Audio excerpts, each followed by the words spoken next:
Nós temos 9,3. O Coutinho está aqui na área. Bom dia para você, Coutinho, tudo certo? Bom dia, meu querido. Bem-vindo. Bom dia. Agitada a cobertura hoje, meu amigo. Já senti, lindão. Pois é. Vamos juntos então pro dólar e pro índice. O dólar agora está avançando 0,14%, R$ 5,707. Curva de juros praticamente estável e o índice futuro caindo 0,37. Me parece uma dinâmica tímida de negociação. Nós não estamos mexendo com a inércia do dólar. O dólar, por inércia, está caindo e continua buscando queda. Renovou mínima agora, de novo, R$ 5,705. 0,10% de ganho é o dólar buscando as mínimas. E o Indifut nesse 0,38, 0,37. Uma levíssima correção frente às altas acumuladas. Ontem o fechamento já colocou o Indifut acima dos 130.500 pontos. Vamos pro gráfico, Coutinho, diga lá. Bora, lindão. Bom dia, pessoal. Nunca me esqueço de vocês. Mercado sobe, mas aquilo que eu falei, né? Recordar é viver. Falei ontem. Eu acho que o mercado não deveria subir, né? Então, assim, eu tinha esse martelinho invertido no final de uma alta que me preocupava. Eu tenho 130.175 como resistência. Então, aqui, por enquanto, o desenho é sobe menos, vira, cai. Então, a priori, o mercado deveria corrigir, tá? Pode ser um envelopezinho de alta? Pode, né? Então, eu sempre vou pela prudência, tá? Então, quem tá comprado, fique atento. Day traders de plantão, atento nessa região do 130, 175, que é a região que vai fazer esse cara dar uma chacoalhada. No caso do dólar, à tua direita, da terceira não passa, chegou nela. Então, R$ 5,694 já é um número que vocês conheciam, bateu no dia de ontem. Então, o dólar agora tem, ainda que já tem uma figura de baixa que me leva abaixo de R$ 5,694. Por enquanto, vamos ficar atento no rompimento dele, tá? R$ 5,694 é um suporte interessante. Vamos verificar agora como é que esse cara se comporta. E aí, de novo, a gente tem índice e dólar, ambos em região de inflexão, ambos em cima de uma figura gráfica. Obrigado, Coutinho. Guilherme Cunha, antes de eu aprofundar essa matéria em que Donald Trump acena para Jair Bolsonaro e, portanto, contra o Supremo Tribunal Federal, através da figura de Alexandre de Moraes, traz um pouco da sua leitura dessa abertura, que me parece uma abertura comportada. Vamos ver a intensidade da queda do Indifut. O Indifut está caindo 0,40 e o dólar renovando mínima de novo. Curva de juros estável, serena. Diga aí, Gui. Vamos lá, Léo, o gap desconta tudo, né? Então, seu comentário também foi muito feliz. O dólar abriu com o seu gap de alta, foi tomando venda aí, tá rompendo agora, rompendo não, né? Em cima do ajuste diário do dia de ontem, uma vez rompido, pode chamar novos vendedores e o dólar não tá nem aí para notícia nenhuma, vai continuar seguindo o seu movimento de tendência de baixa, que é o que está coordenando, abaixo dos 5,70, tem chão ainda também para escorregar bastante esse dolinho. Mas é muito cedo, muito precoce. Primeiro candle do dia de 5 minutos tá aí na tela e o gap ele foi muito próximo de uma resistência em 5,717,5. Nós tínhamos esse ponto, faltou 1,5 ponto para ficar cirúrgico, a primeira grande resistência para poder arrebentar a boca do balão. Agora, rompendo 5,700, aí tem espaço para novas quedas e isso vai acontecer de formato natural, né, na confirmação do rompimento. Agora o índice, né, surpreende, tem um gap até que menor do que o esperado, mas está difícil para comprador aí no momento, viu, Léo? Você pode ver que a cada comprador tem 2 vendedores querendo empurrar esse índice para baixo sim nesse começo do dia. Então me diga se isso não te surpreende, porque a sua tese era de que a contaminação da imagem e a limitação do apetite pelo risco poderia, se não no dólar, mexer, me parece, com juros, mas em especial bolsa. Nós temos uma queda de 0,40. Nós temos uma curva de juros agora fechando. A curva de juros vira, ela passa a enxugar os pedidos de prêmio. E temos um dólar, no mínimo, comportado no 0 a 0. Te surpreende? É cedo ainda para concluir a toada e a dinâmica do dia? Como é que você está lendo isso em face à expectativa que você construiu e dividiu com o público agora há pouco? Cedo, Léo. Nem terminei minha primeira jarra de café aqui ainda, então bem cedo, é um benchmark importante. Quando eu vou para a segunda, indo para a terceira, o mercado já tomou uma forma, então muito precoce. A gente ainda pode ter bastante reviravolta. De novo, o dólar ele ainda está bem pressionado, o gap ele foi significativo perto das últimas aberturas que nós acompanhamos. Para mim tem que olhar realmente para esse índice futuro, já chegou a flertar com 130 mil pontos, ali os comprados ficaram mais aguçados, querendo defender defender o preço. Se no reteste perder, aí eu vejo que a gente pode ter uma puxada um pouco mais atenuada, mais acentuada em cima do índice. Se vier a comprados defenderem aí já acima dos 130 mil pontos, tudo balela que a gente falou, segue o baile, bolsa para cima, dólar para baixo, kit Brasil. Quem é a política? Quem é Bolsonaro ou Lula para Wall Street? Bora comprar que continua barato. Mas, muito cedo ainda, 130 mil pontos para mim é o grande divisor, como o dólar no 5,70 também é. Isso é legal de puxar como gancho, né? O Gui prova com essa frase final que é trader. E que pode mudar de opinião na medida em que os preços guiam um outro direcionamento. Ele criou uma expectativa, eu estava mais cético, com um potencial de precificação, o Gui estava mais conservador, e aí na dúvida ele fez o que é prudente. Léo, tô fora observando. Eu vou realizar aqui, tô fora, tô achando que pode dar um impacto negativo, deixa eu ver pra onde a coisa vai, minha expectativa é essa, os preços é que vão me contar a história. Ainda acha cedo, Gui, pra dizer o direcional, mas ele tá observando que os preços estão mais confortáveis, mais tranquilos do que ele vislumbrava, e que daqui a pouco ele pode mudar a mão e quem sabe apostar num apetite pelo risco maior. Isto é ser trader, é você ter a sua expectativa, fundamentar a sua tese, mas não desprezar a onda que o mercado sustenta, a direção dos preços e, se for o caso, como parece ser, ainda cedo, mas parece ser, revisitar e mudar a mão, mudar o direcionamento. É a essência de quem trada. Volto contigo em instantes, Gui, preste atenção nesta manchete. Olha, ontem um dos efeitos que eu monitorava e que eu estudava era uma certa frustração por parte do bolsonarismo com o fato de um silêncio ensurdecedor até esta altura estar concreto por parte de Donald Trump, depois das eleições, naquilo que os apoiadores de Bolsonaro entendem ser uma falta de alinhamento de Trump para com o ex-presidente da República aqui no Brasil. E vejam só vocês, depois do aumento do cerco jurídico, há um posicionamento que obviamente é do Trump. Trump Media Group processa juiz brasileiro que avalia a prisão de Jair Bolsonaro. O processo ocorreu horas depois de a Justiça receber uma acusação contra o ex-presidente do Brasil, que é aliado de presidente Trump, ou do presidente Trump. Essa reportagem é do New York Times, assinada por Jack Nickas. Na tela para vocês, a empresa de mídia... E teve chinelada, hein? Acho que é mínima no dólar, é isso? Ó. Dólar virou. 0,08% de recuo. R$ 5,697. Daqui a pouco tem mais análise gráfica. Perdemos o suporte do Haddad, hein? Dólar trabalhando abaixo dos 5,70. Volto para o raciocínio. A empresa de mídia do presidente Trump processou um juiz do Supremo Tribunal Federal, já sabemos, Alexandre de Moraes, nesta quarta-feira, acusando-o de censurar ilegalmente vozes de direita nas redes sociais. O movimento incomum tornou-se ainda mais extraordinário pelo timing. Poucas horas antes, a justiça brasileira havia recebido uma acusação que o forçaria a decidir se ordenaria a prisão de Jair Bolsonaro, o ex-presidente do Brasil, e aliado de Trump. A justiça está supervisionando múltiplas investigações criminais sobre Bolsonaro. O Trump Media and Technology Group, que é majoritariamente de propriedade de Trump e administra o seu site Truth Social, processou o juiz brasileiro Alexandre de Moraes no Tribunal Federal Americano em Tampa, na manhã desta quarta-feira. Entrando como autor estava o Rumble, uma plataforma de vídeo sediada na Flórida, que, como Truth Social, se apresenta como um lar para a liberdade de expressão. As empresas acusaram o juiz Moraes de censurar o discurso político nos Estados Unidos e de infringir a primeira emenda ao ordenar que o Rumble removesse as contas de certos especialistas brasileiros de direita. Aqui, eu tava procurando o gancho. Assim, qual que é a brecha jurídica que o grupo do Trump vai encontrar, o Trump Media, para processar o Moraes em relação ao assunto que é doméstico, que diz respeito à jurisdição brasileira? Achei aqui a resposta.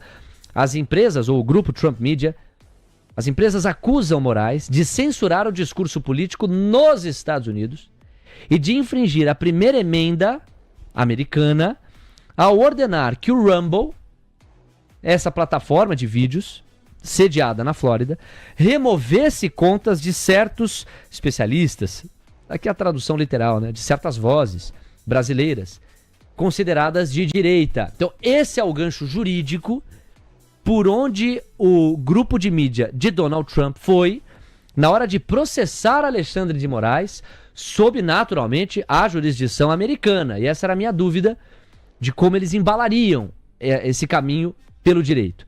E embalaram assim. As empresas argumentaram que essas ordens poderiam se aplicar a como as contas apareciam nos Estados Unidos, violando a lei americana.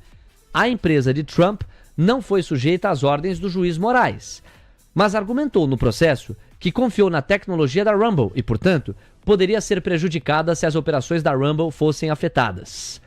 O juiz Moraes argumentou que suas ações são necessárias para proteger o Brasil dos atos antidemocráticos de Bolsonaro e também dos seus apoiadores.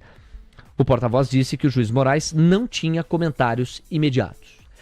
E, de novo, sempre nós temos duas verdades, a verdade jurídica e a verdade política, ou se você preferir as dimensões, a dimensão jurídica e a dimensão política. A dimensão jurídica, não sou especialista, não sou advogado, não estudo direito, então tenho pouco a contribuir. Quero acreditar, no entanto, que a grande força desta manchete seja política e não jurídica. Possivelmente não dê em nada esse processo que o grupo de mídia de Donald Trump tem endereçado contra Alexandre de Moraes sob a luz da jurisdição americana. Mas politicamente há um efeito, ele é imediato aqui para a opinião pública.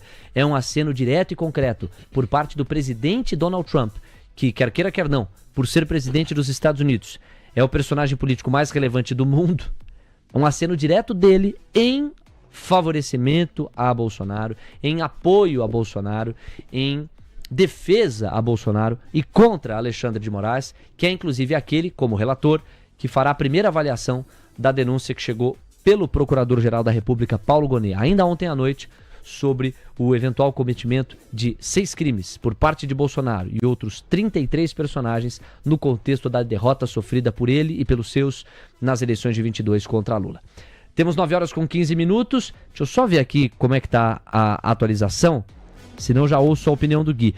Bom, estamos com um quadro muito parecido. Talvez valha só o Coutinho falar da realidade do dólar, uma vez perdido esse suporte dos 5.700. Que agora a curva de juros está perdendo 2 pontos base e meio, 3 pontos base em toda a extensão. O dólar abaixo dos 5.700 toca R$ 5,697 e o Ibovespa futuro está caindo 0,43%, 130.195 pontos. O Indifut praticamente não se mexeu, ele está acomodado no 0,4, 0,45 de baixa. A curva de juros já tínhamos pago nesse recuo de 2, 3 pontos base. O dólar perdeu 5.700. E o Coutinho fala. Bora, Leozinho. Vamos lá, pessoal. Coloquei no intraday, dólar do seu lado direito, dólar dentro de um canal, R$ 5,686, R$ 5,711. O dólar abriu hoje na sua máxima em termos de canal, bateu ali na resistência e dali ele veio se acomodando. O dólar cai, tá acima ainda daquele R$ 5,694, que é a terceira expansão de Fibonacci, ou seja, um suporte. E tem até o R$ 5,686 para cair, ou seja, você tem conta rápida mais 14 pontos de queda, para ainda assim ficar dentro de um canal e, consequentemente, ainda assim estar acima de um suporte. Então fique atento, o dólar agora, enquanto eu falo, acaba de repicar no 694, que é o suporte do Fibo, faz aí leve movimento de alta, tem aqui o seu pivôzinho de alta desenhado, vamos ver como se processa. Índice do seu lado esquerdo, como o Léo falou, tá ali meio que no 0 a 0 ainda. Você tem um Fibo, o índice apoiado em 130, 175, número que vocês já conhecem, é aquele suporte ou resistência, enfim, dependendo do lado daquele nosso longo canal. O índice pode ainda cair mais um pouquinho, seu objetivo passa a ser 129,950. Obrigado, Coutinho, tá anotado aqui. Guilherme Cunha, você viu a manchete? Eu trouxe aqui o contexto, certo? Com base na apuração do The New York Times. Pergunta obrigatória: faz preço? Qual o impacto? Não faz preço? Simbolicamente, politicamente, temos um aceno e um alinhamento entre Trump e Bolsonaro. Diga aí.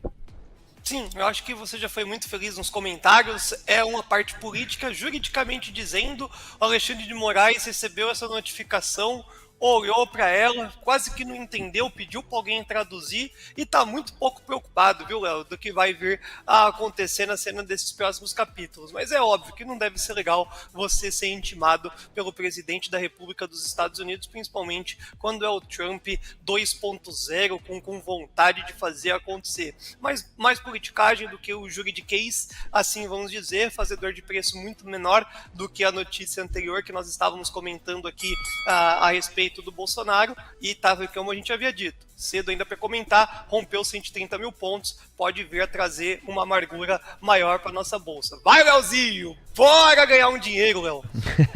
Ó, relatório. Mínima entrada diária pro IndyFoot.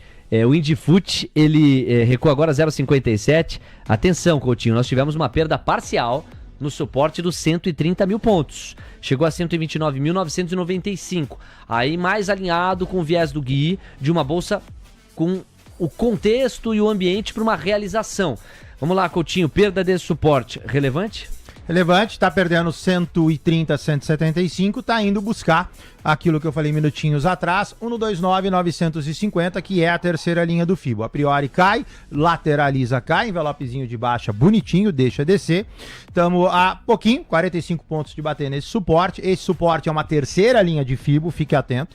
O mercado pode corrigir, ou seja, subir, e aí você pode devolver. Quem tá vendido, belezinha, acabou de bater, 129,950. Fique atento, o dólar, a priori, cumpre o papel dele, R$5,694, conforme eu falei, bateu, fez aqui a reversão, agora sobe, seu objetivo passa a ser reteste no 711. Então, e continua, né? Você ouviu a chinelada, 129.950, a queda vai para 0,62. Gui, entra na trincheira aqui.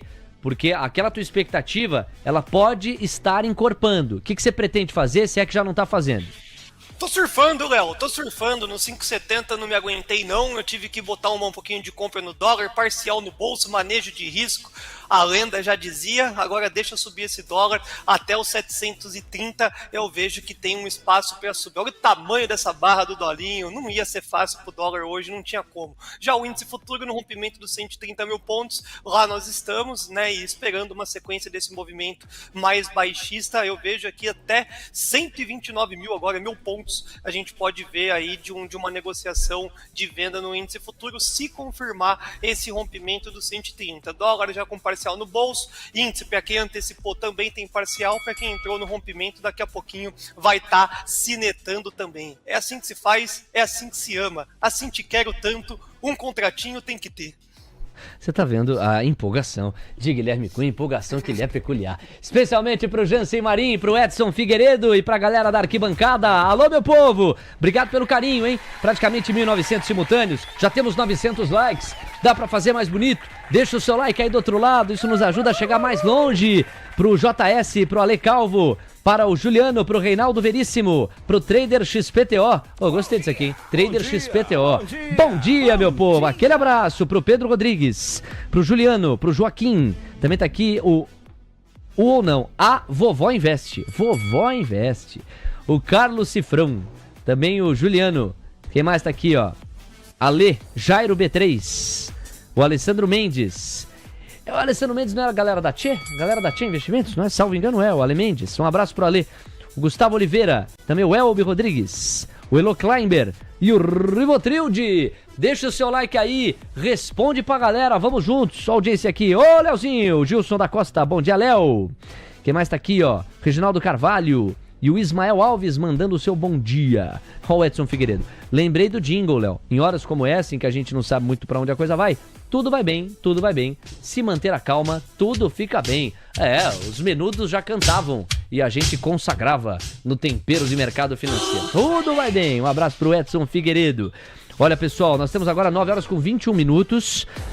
Bom, 0,64%, 840 pontos de realização para o Ibovespa. Por que você me olha com esse olhar intrigado e intrigante, o Coutinho? Você ouviu Menudo? Uai, essa música Tudo Vai Bem é Menudos. Você realmente é um ser velho. Por quê? Mas por quê, uai? Menudo. Menudo é da minha época. Mas você só ouviu coisas da sua época? Você nunca teve interesse em ouvir coisas de épocas passadas? Leozinho, eu vou confidenciar. Eu não tenho palavra, você me surpreende.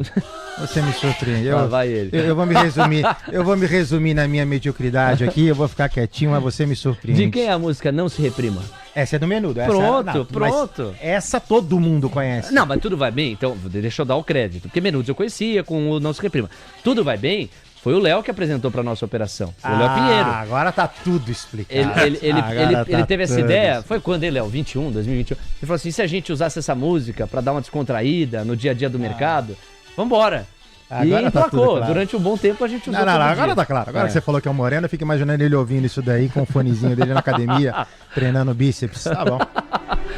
Ah, esse momento romântico vocês deixam pra depois. Coutinho, é o seguinte, 9h23, eu queria puxar o Gui, aproveitar que ele ainda tá com a gente, com o gancho das divulgações de resultados e tem um relatório também que o Diego anunciou. Vamos organizar a cozinha pelo seguinte, Vale divulga resultado hoje, Banco do Brasil também. Diego Kerber, o relatório toca em algum desses papéis? Bom, a gente tem 2 relatórios, tá? Um do JP Morgan sobre o setor de saúde como um todo, então são vários papéis, e o da XP com relação a Cosan, que teve o preço-alvo reduzido pela XP de R$ 18,50 para R$ 17,00, depois de uma atualização de modelo da XP, tá? A XP, inclusive, está antecipando que a Cosan deve ter um EBITDA pro forma do quarto tri de 5,56 bilhões de reais, que seria uma queda de 8% na base trimestral e de 19% na base anual. Então este é o primeiro relatório, XP reduzindo o preço-alvo de Cosan de R$ 18,50 para R$ 17,00. Agora o JP Morgan falou sobre o setor de saúde como um todo, tá? Então manteve recomendação neutra para Fleury, cortando o preço-alvo de 19 para R$ 17,00. Também manteve compra para Redditor, cortando o preço-alvo de 45 para R$ 37,00, um corte mais forte aí por parte do JP Morgan. E a recomendação para Oncoclínicas foi rebaixada para venda, com preço-alvo em R$ 6,50, Léo. Ok, vamos lá então, a gente repete com a análise gráfica do Coutinho. E se for no PIC, Gui, você também faz um comentário de fundamento, caso essa ou essas empresas estejam no seu radar. Vamos repetir, o primeiro relatório. Primeiro, XP, reduzindo o preço-alvo de Cosan de R$ 18,50 para R$ 17,00 depois de atualização de modelo. Cosan, vamos lá, Guilherme Cunha. Léo, tem um espaço significativo aí para poder ter uma alta mediante a esse movimento, mas realmente segue pressionada num movimento gráfico, né? Que se não perder, aí se não vencer essa resistência, pode indicar no novo uma perspectiva de queda. Cenário difícil para a Cosan realmente, para quem está vale a aposta, assim vamos dizer, em busca da resistências e redução desse deságio que a gente tem aí, tanto nessa ponta do relatório quanto no preço atual de cotação, mas estando de fora não é criativo de olha, quem tá fora quer entrar, mas quem tá dentro não sai. Quem tá dentro tá louco para sair e quem tá fora vai esperar a confirmação do rompimento para entrar a favor dele. Não vejo nenhuma grande oportunidade em Cosan, não. Ok, vamos pro gráfico Cosan, já tá na tela. Lateralizado. CSAN3, pois não, Coutinho? Perdão, lateralizado, ruinzão. Perdeu 7,90 desde 20 de janeiro, ou seja, um mês. E permanece lateralizado. Quem tá fora realmente não tem absolutamente nada para fazer. Quem tá dentro, eu pensaria, se você puxar o histórico do papel, ele é tremendamente negativo. E, para piorar a situação, FIBO de baixa, objetivo R$ 6,60. Segundo o relatório, precisamos acelerar o ritmo, pessoal. Vamos lá, Diego. JP Morgan mantendo neutro para Fleury, cortando o preço-alvo de 19 para 17 reais. Fleury, Guilherme Cunha. Excelente, empresa sensacional, aí eu vejo que é oportunidade, o mercado não gosta muito, o gráfico não é favorável, mas é uma empresa extraordinária para o trading, tá? Comprou suporte, vendeu resistência, o mercado tem essa volatilidade, tipo de notícia que pode impactar de curto espaço de tempo e é oportunidade para ficar no radar para o trader. Você, Coutinho. Aparentemente achou fundo, lateralizado entre 11,55 e 12,56. Figura gráfica começa a ficar interessante. Acima de 12,56 pode engatar uma comprinha. Objetivo no 3,30. O próximo, Diego. Vamos lá com o JP Morgan ainda metendo compra para Redditor, cortando o preço-alvo de 45 para 37 reais. É você, Gui. Não gosto. Ó, curto. Só isso. Curto. Você, Coutinho. Não, entendeu bem o recado, Coutinho. O ativo tá embaixo de uma resistência, a terceira da terceira não passou. O candle de ontem é um presente para venda, então fique atento quem tá comprado, tá bem comprado no seu contexto. Só, por favor, atento à abertura do ativo, comportamento dele, o ativo tem 70 de volta, o stop loss tá na casa de 90 centavos a R$1. Para fechar, Diego. JP Morgan rebaixa a recomendação de Oncoclínicas para venda, preço-alvo em R$ 6,50. Vamos lá, Gui. Odeio. Sério? Ê, rapaz. Onco 3. Direto e rasteiro, Guilherme Cunha. O Coutinho fala assim, ama ou odeia o gráfico. Lateralizado, restrito 1,93, 2,73. Figura gráfica extremamente desfavorável. Ativo lateralizado em região de compra, porém sem figura. Não faria absolutamente nada. Quem tá fora fica fora. Quem tá dentro, eu pensaria em alguma estratégia de saída, dado que o ativo tá lateralizado desde novembro 24. Agora sim, é uma síntese com a qual você me quebra, né? Porque você fala assim, odeio. Jornalisticamente, eu sou obrigado a te perguntar por que você não gosta da tese de Onco 3. Vamos lá, Léo. Você falou pra ser rápido, eu levei rápido, mas completo. É ser assertivo, vai. Eu levei ao pé da letra pra gente poder ser extremamente eficaz aqui. Mas, dito a regra, a Onco 3, ela tem dificuldades muito grandes, né? Saiu uma reportagem ontem que eu achei muito boa. Sócios polêmicos, autoendividamento, por que o papel subiu? E quando as pessoas não têm a resposta, tudo que sobe sem sentido pode voltar na mesma intensidade. Aí são papéis extremamente frágeis, onde qualquer movimento, qualquer marolinha da curva de juros ajuda no quadro de cotação. Subiu ontem com volume, é uma verdade, né? Mas não tem nada positivo. Então é muito estranho você colocar dinheiro numa tese onde o movimento não é nada positivo. Então o Onco 3 não faz muito sentido e Redditor é pela ponta do preço mesmo. Eu acho que já subiu. Quem pegou realmente está bem comprado, pode surfar uma onda melhor. Agora comprar fica muito estranho. A gente tem outras oportunidades na bolsa que são mais fáceis para poder surfar uma perspectiva mais positiva. Anotado, Gui. São 9h29. Bom, e acabou que vai encaixar perfeitamente no tempo. Por quê? Eu queria, como último gancho seu, que a gente pensasse em Vale, em Banco do Brasil, porque são papéis que vão trazer os seus resultados. E aí, Gui, eu separei aqui um trecho também do Boletim Bom Dia Mercado, em que há projeções registradas pela Rosa Riscali e a equipe. Então, dá só uma olhada nesses números e aí você me traz um pouco da sua expectativa e o que você pretende fazer. Lembrando aqui, no rápido paralelo, nós temos curva de juros voltando a pedir prêmio, hein? 2 pontos base e meio a 3 pontos base a mais em toda a extensão. É uma curva ainda tímida, mas vamos observar, há pouco ela enxugava 3 pontos base de prêmio, agora pede 3 pontos base, uma diferença de 6 pontos base, portanto, de uma ponta para outra. O dólar comportado, R$ 5,705, voltou para o patamar dos 5,700, mas comportado, está subindo só 0,10. O Indifut foi flertar com 0,7 de queda, recuou um pouco o ímpeto de baixa, está caindo agora 0,55%, teve uma leve acomodação. Mas me atendo aqui à ideia dos balanços, após o fechamento então, Vale, Banco do Brasil, Gerdau, a própria Açaí. Enfim, todos esses papéis vão reportar os balanços trimestrais. Para Vale, a expectativa é de um resultado melhor no quarto trimestre, na comparação com o mesmo período de 23. Atenção você, acionista da Vale. Haveria um favorecimento das cotações mais altas do minério de ferro, como sinalizou o relatório de produção e vendas da mineradora, que é uma antessala, né? É uma prévia. Mas no ano consolidado de 24, espera-se queda. Segundo a média das casas consultadas pelo Prévias Broadcast, o que abarca Itaú BBA, BTG Pactual, BofA, Bank of America e o Citi, o lucro líquido deverá mostrar um recuo de 38%. Para a receita líquida, quase 10 bilhões de reais a menos. A queda deve ser de 23,8% e o EBITDA num recuo de 41%. Então prestem atenção nisso. E sobre Banco do Brasil, o BB deve ter lucro de 9,47 bilhões de reais no balanço do quarto tri, com uma estabilidade tanto no comparativo anual como no trimestre. Guilherme Cunha, meu amigo, Vale, Banco do Brasil, é você. Sabe qual é a maior tristeza de todas quando a gente comenta dessas duas empresas, principalmente? Qual? Que muito boa parte do preço de toda essa perspectiva já está no preço. Então, quando a gente olha onde está Banco do Brasil, que é mais fácil, inclusive, ele foi puxado pelos outros balanços trimestrais do setor financeiro bancário, principalmente com seus par semelhante no cenário de qualidade de balanço que é Itaú, e já está no preço. Dificilmente a gente vai ver uma grandíssima volatilidade ao ser apresentado o balanço de Banco do Brasil. Só pode derrapar se na ponta do agro, todo mundo vai ficar lá na lupa para olhar como é que foi esse movimento no agro, se teve algum PDD, se teve alguma derrapada, para poder fazer inclusive uma correção. Então o Banco do Brasil já muito no preço, todo mundo vai estar olhando pro dividendo, é aí que a gente vai estar pegando afinco o movimento do do Banco do Brasil. Já quando a gente olha para a Vale, o cenário de precificação onde nós estamos ali, lá preço de pandemia, com grande dificuldade de resistência, já é o cenário pessimista do balanço. Então, se vier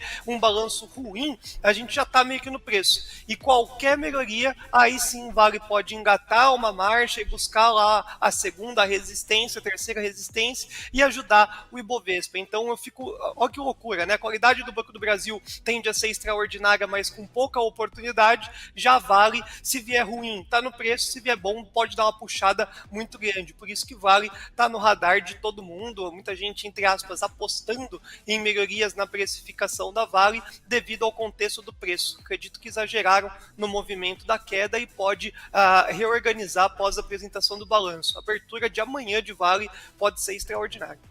Gui, me dá mais 5 minutos. O Alexandre Cabral já tá na ponta da conexão e ele quer te fazer uma pergunta. Daqui a pouco eu vou colocar vocês para conversar. Fica como sendo o seu real destaque final.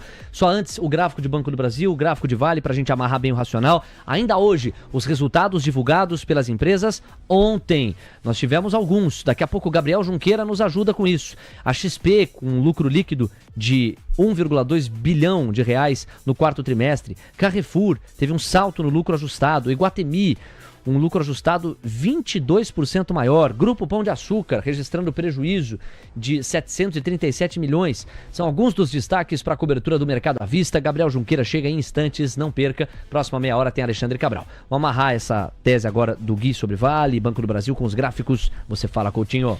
BBAS3, quem está comprado está bem comprado, o ativo segue em primária de alta, o ativo está debaixo de uma resistência 2937, então fique atento. Próximos potenciais 30,05, melhor caso 31,14, a figura gráfica de BBAS3 não é das mais favoráveis, tá? Para mim, eu sendo mais conservador, colocaria o ativo como um ativo de manutenção, então eu vou falar manutenção, compras a critério, melhor caso, 31,14. No caso de Vale 3, Vale também segue praticamente o mesmo raciocínio, quem está comprado está bem comprado, eu já venho falando isso há um certo tempo. Vale é um ativo, assim como o BBDC4 Bradesco, inercial, ou seja, o seu movimento ele é mais longo, consequentemente mais lento. Vale vem subindo vagarosamente desde janeiro, só que não deu uma engatada, né? Então você vê aqui um canal de alto, ele vai inclusive, né, se esmagando ali nessa região de R$55, você vê que cada vez que ele bate nos 55 ele volta. Altista, bem comprado, figura gráfica excelente, vou também manter compras a critério, a priori nessa figura. O melhor preço para Vale é R$ 58,11. Obrigado, Coutinho. 9h35, rápido recado para você do TC Câmbio. Na sequência, Cabral e Guilherme Cunha conversam, hein? Amigos, quem tá afim de comprar dólar, euro, e olha que a moeda americana já custou 6,30, ela tá custando menos de 5,70 dependendo do timing, pelo menos no contrato futuro. É uma bela oportunidade, face aos 6,30 que nós chegamos num determinado momento, para você começar ou intensificar a dolarização, a sua exposição a outras moedas. E o TC Câmbio é a aresta do guarda-chuva do TC, capaz de te ajudar a fazer isso com mais eficiência. O QR Code te deixa na cara do gol. Dê uma chance, converse com os profissionais, o time do Fabiano está à disposição, você vai encontrar as melhores taxas, inclusive sempre com a busca por superar eventuais outras taxas que você conheça. Então não perca tempo e o recado em vídeo fortalece. Para qualquer necessidade fora do Brasil, planejar-se é essencial, pois a principal e primeira coisa a se considerar no exterior começa no câmbio. Veja, o marco cambial já é válido no Brasil desde 2021. Uma série de diretrizes que, mais que regras, vieram para facilitar e modernizar a vida de quem tem necessidades recorrentes de operações cambiais, trazendo mais economia e flexibilidade. Com o TC Câmbio, você tem mais que um agente na troca de moedas e conta com verdadeiros concierges de câmbio. Nesse início de 2025, revolucione, comece se planejando melhor. E claro, conte conosco para se conectar com o mundo todo. TC Câmbio passando por aqui, são 9h36. Vamos lá então, Guilherme Cunha e Alexandre Cabral vão conversar. Professor, bem-vindo, bom dia, fica à vontade. Bom dia, meu povo, beleza? Tudo ótimo, diga lá. Também quero. Tô tranquilo. Também quero o quê, Coutinho? Quer participar? Põe o Coutinho também, ô Pierre. Põe no meio aí, põe no meio Tá aí. com ciúmes. tira isso, agora sim. Ficou ciúmes. Como é que você chama o Gui, não me chama? Você já roubou o Léo Pinheiro, hein, Coutinho? Eu vou ficar meia hora só nós dois. A gente tira o Pinheiro do debate do ar, fica só nós dois. Deixa eu tirar uma dúvida com vocês dois. Olha o que aconteceu. Mercado de aluguel da Vale. Ontem, dia 18, nós tivemos de aluguel de Vale 1 bilhão e 700 milhões de reais. Para você ter ideia, se eu somar dia 14, 17 e 18, 3 pregões, sexta, segunda e terça, é maior do que todo fevereiro somado do dia 3 ao dia 13. Será que o mercado está esperando o resultado horroroso da Vale e está sorteando a empresa? Pesado esse aluguel, pesado mesmo. É assim, volume completamente desproporcional aos outros dias do ano, esses últimos 3 dias. E aí, Gui? A manchete vai vir ruim, Léo. Eu acho que a manchete de 2024, ano ruim para Vale, etc., muito atrelado também ao momentum da China. Então, sim, vai gerar. Mas, putz, sei lá, o Itaú e o Bradescão, quando vieram o resultado, acabou fazendo aquela abertura e depois se recuperando. Eu acredito que seja algo semelhante, como a gente acabou de comentar, né? É um balanço que, se vier ruim, muita parte não está no preço, e se vier bom, todo esse movimento também de pessimismo reverte para uma seara mais positiva. Aí a turma vai se livrar desse seu head, né? Então, eu acho que, no final das contas, eu não botaria o pânico, não. Se o resultado vier bom, esse vendido vai pro pânico, né? Isso, exatamente. Vai ficar catando moeda pra cima, assim, desesperado pra poder zerar essa posição gigante short. Em 3 dias é mais do que 13 dias de fevereiro. Aí. E aí, Coutinho? Não, eu diria mais. Então essa era a minha dúvida. Se o mercado entender que tá ruim, Vale teria que cair. Estamos falando de 55,74, 53,33. Estamos falando de R$ 2,43, que Vale ainda caia 5%. e que graficamente ainda esteja bacana. Então, assim, se eventualmente isso, o mais arrojado pode comprar com desconto. Tudo bem, 9 horas com 39 minutos. Eu agradeço ao Relatório. Cabral, trouxe uma provocação bem legal, uma observação perspicaz aqui diante do gancho dos Dólar. resultados. O dólar? Me senti à vontade, viu, de dar essa puxeta aí. Chamou o dólar? Gostei, Gui, gostei. Dólar tá na máxima, 0,38%, R$ 5,721. É uma boa despedida, Gui. Pouco a pouco o ambiente ele vai, se não deteriorando completamente, apostando mais na direção que você estava preparando, né? O dólar tá um pouco mais alto, ainda me parece um ajuste técnico, né? 0,40, não destrambelhou para cima, mas vai renovando máximas. E a bolsa cai no 0,68. Vamos ver, você nos deixou aqui em alerta, a gente acompanha a dinâmica. Valeu, Gui. Valeu, Léo. Muito obrigado. Mais 7 pontinhos, a gente vai lá para 5,730, alvo final desse movimento que nós estávamos cornetando nos R$ 5,70. E o índice futuro só tem parcial, tá? Então, parcial murchinha, 100 pontinhos, ali no rompimento dos 130 mil pontos. Porém, na efetivação do movimento, quiçá, talvez na abertura do mercado à vista, o 129 para mim também é alvo. E aí, fechou o dia, viu, Léo? Quem fez. Até meio-dia. Vem fazer um trade, você também. Beijo do Cunha, até a próxima. Tchau, valeu, Gui. Vamos falar desse dólar, Coutinho, R$ 5,725, hein? E aí a gente aprofunda com o nosso Alexandre Cabral as movimentações, pois não? Bora, no caso do dólar, então, olha só, o dólar respeita a terceira expansão do FIBO, da terceira não passa, a priori não tá querendo ir. R$ 5,694, cota R$ 5,724, em direção ao Gui, R$ 5,730. Se você for pro intraday desse cara, você tem que fazer o seguinte, você vai pegar esse pontinho aqui, ó, que deve ser o que o Gui tava namorando, R$ 5,735. Obrigado, Coutinho. O Diego chamou o relatório? Chamei o relatório da XP, reiterando recomendação neutra para Grupo Pão de Açúcar, com preço-alvo em R$ 3,00, Léo. Ótimo, a gente vai falar bastante de GPA no Mercado à Vista com o Gabriel Junqueira, então vamos avançar aqui com o Cabral. Professor, vamos começar pela pauta política. Você não é analista político, mas é impossível hoje participar da nossa cobertura sem comentar esse aumento do cerco jurídico, do fechamento do cerco jurídico contra Jair Bolsonaro, e o que nos interessa é pensar precificação e impactos para o ambiente de negócios. Como é que você vê essa questão enquanto a gente vai vendo mínimas na Bolsa e máximas no dólar? Eu acho que não muito grande, tá? Porque já tem jurista falando que como eles colocaram tudo numa caixinha só, vai demorar anos para dar algum efeito prático. A não ser que eles retalhem uma coisa que ainda não foi retalhada pela PGR. Então não sei se faz muito preço, não. Pode fazer esse preço aí até 10 da manhã, 10 e pouco, que o que pode acontecer com a direita, mas eu acho que passa. Eu acho que Bolsonaro, perante o eleitorado, já está descartado. O pessoal fica mais tentando acompanhar como é que tá Tarcísio, Ratinho Júnior, Caiado, do que esse Bolsonaro. Então não sei se faz muito preço, não. 9h42. Cabral, a gente tem um largo destaque que eu separei aqui para pensar a valorização do câmbio. E aí já fiz a menção a esse parágrafo mais cedo, vou repeti-lo. A valorização do câmbio na contramão do exterior foi atribuída ontem ao fluxo de estrangeiros atraídos pelo carry trade, que garantiram um robusto leilão de NTNBs, além da oferta de 3 bilhões de dólares em linha e do sucesso da primeira captação de bonds, lá no exterior, portanto, do Tesouro em 25. Foram 2,5 bilhões de dólares alcançados, mais que o dobro da demanda, inclusive. Queria te ouvir sobre isso. Você é um dos especialistas que a gente tem no Brasil para falar dos leilões e foi um dia muito favorável nesse aspecto, não?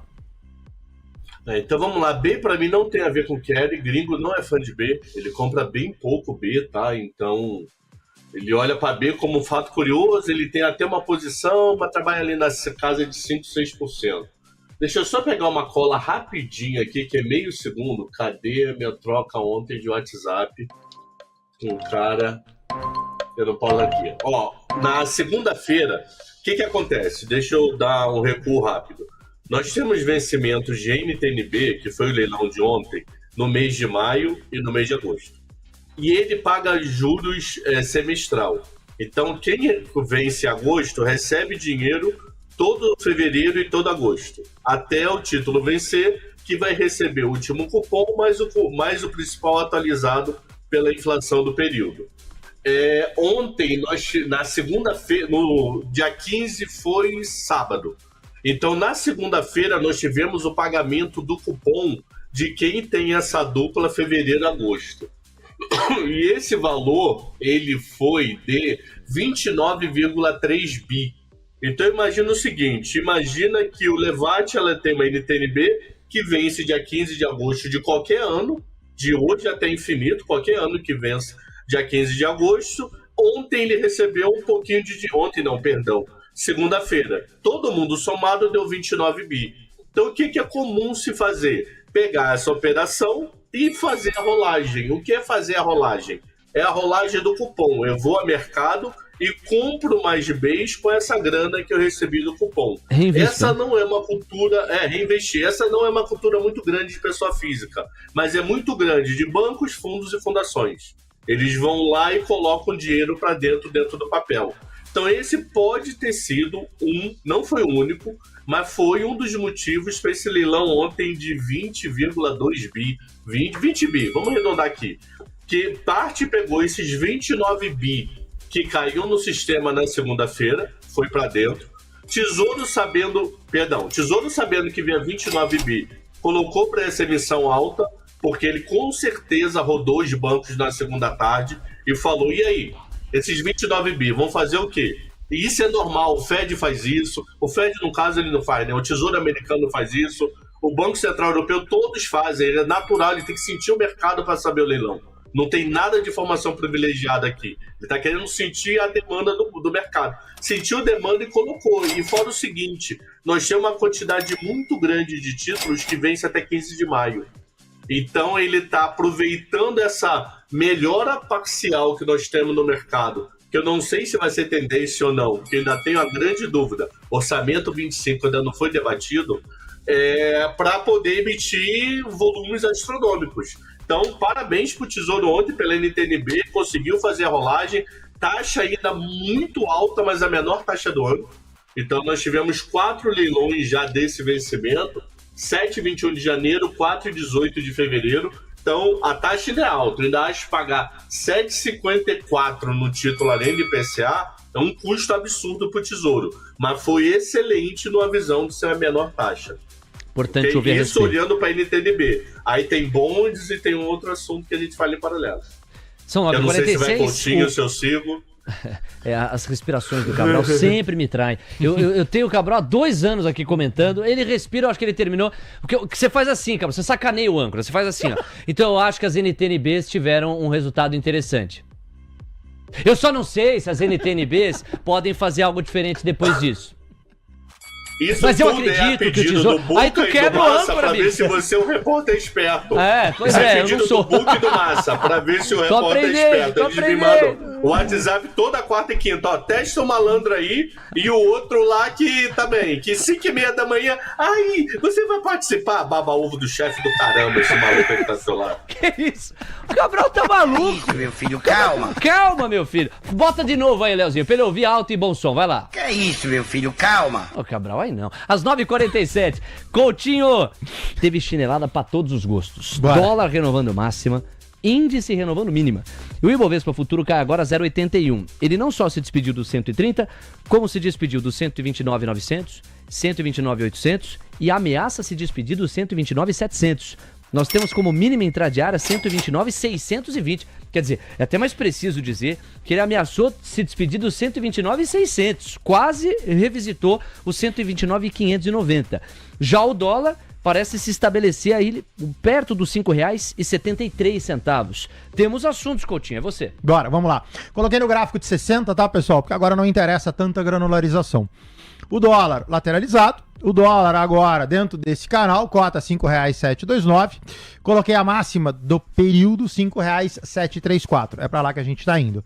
No caso do índice, o Léo tá certo. O objetivo do índice, se você já quiser o número antecipado, é o 129,280. Então a gente tem aí mais 360 pontos numa conta rápida para que esse cara caia e a gente chegue no 282. 9h48, tá anotado. Daqui a pouco a cobertura do mercado à vista e os destaques de hoje, entre os quais XP, Iguatemi, Grupo Pão de Açúcar e Carrefour divulgaram seus resultados ontem e claro que nós temos Gabriel Junqueira sempre atento para trazer os melhores comentários nesse sentido e a análise gráfica do Coutinho. Ainda hoje tem o Dendem numa entrevista especial, faixa das 11, pra gente aproveitar o gancho da central das opções e trazer aqui a metodologia do Dendem, hoje uma abordagem um pouco mais profunda. Teremos também como convidado na reta final Adriano Pires, um dos maiores especialistas em petróleo, Petrobras, segmento de Junior Oils. Bem importante monitorar os racionais do Adriano Pires, pela primeira vez aqui na TC News. E especialmente hoje, a gente também vai abordar essa questão do petróleo, da cotação do petróleo, vinculada às idas e vindas do cessar-fogo eventual entre Rússia e Ucrânia. Só faltou chamar os ucranianos para negociação. Difícil imaginar que isso saia do papel com bastante intensidade. É um dos eixos. A gente vai abordar esse e vários outros. Não perca! Ainda hoje também tem Fernando Marques, são as atrações do seu Manhã TC News. 9h49, de novo, ó o par. Máxima pro dólar, mínima pra bolsa. Indifute ameaçando perder os 129.600, perdeu. 129.590 pontos. E o dólar a R$ 5,73. Vamos ver o fôlego com que esse par, bolsa para baixo, dólar para cima, vai se sustentar. O mercado à vista vem aí. Atenção à faixa das 10 com isso, porque o fluxo vai aumentar por definição, e aí pode reforçar o direcional ou até alargá-lo. E atenção às 11h30. Vamos ver como é que o gringo vai para a Bolsa Brasileira hoje, na abertura do à vista lá dos Estados Unidos. Cabral, pra onde eu vou agora, Cabral? A gente teve o leilão repercutido e a questão do câmbio. Do bonds. Dos bonds, né? A captação externa nesse caso. Tem a temporada de balanços para abordar. Eu falei que eu acho que é interessante sobre bonds, hein? O quê? Desculpa? O bonds foi bem interessante ontem. Sem dúvida. E tem algumas histórias por trás. Ah, você quer aprofundar? À vontade, então vai lá. Quero. Pois Vamos não. lá. O bond, o que acontece? Existe uma cultura no mercado brasileiro de toda virada do ano o Tesouro Nacional ser o primeiro emissor externo. Existe um padrão isso, assim. Não está escrito em lugar nenhum, mas é uma coisa cultural, até os gringos esperam isso em um local, para poder balizar o ano. Então, ali em janeiro, meio de janeiro para final de janeiro, espera passar a primeira, segunda semana, o Tesouro vem, faz uma emissão e fala, viu mercado, estou conseguindo captar, agora vão para as suas emissões, a minha taxa base é 8, 3, 4, 12, 19%. E todo mundo começa a olhar para aquela emissão do Tesouro para vender para os outros. Então, um exemplo, imagina que o segundo da fila é a JBS. A JBS vai fazer roadshow do mundo. Aí ele vai para clientes europeus e fala, viu, olha só, o nosso país, o Brasil, emitiu semana passada tanto. O meu título é um pouco diferente dele, é tal, tal, tal e tal, e agora eu vou emitir. Existe essa cultura há anos. Ano passado foi um dos raros anos que isso não aconteceu. O primeiro a puxar a fila foi o Braskem. O Tesouro foi emitir lá para abril. geralmente é no começo. E dessa vez, quem está puxando a fila é o Tesouro. Teve uma emissão do JBS, mas foi muito baixo o volume. O Tesouro puxou a fila. Então, essa notícia é muito boa para fluxo de entrada de moedas. Por quê? Porque o Tesouro ia emitir a 7,05 e emitiu a 6,75. Ah, Cabral, 0,30 de nada? Pô, 0,30 para um título de 10 anos é chão, pô. É chão pra caramba. Então é uma notícia muito boa. 64% das compras foram europeu ou América do Norte. Então leia-se México, Estados Unidos e Canadá, mas provavelmente Estados Unidos é o grosso dessa compra.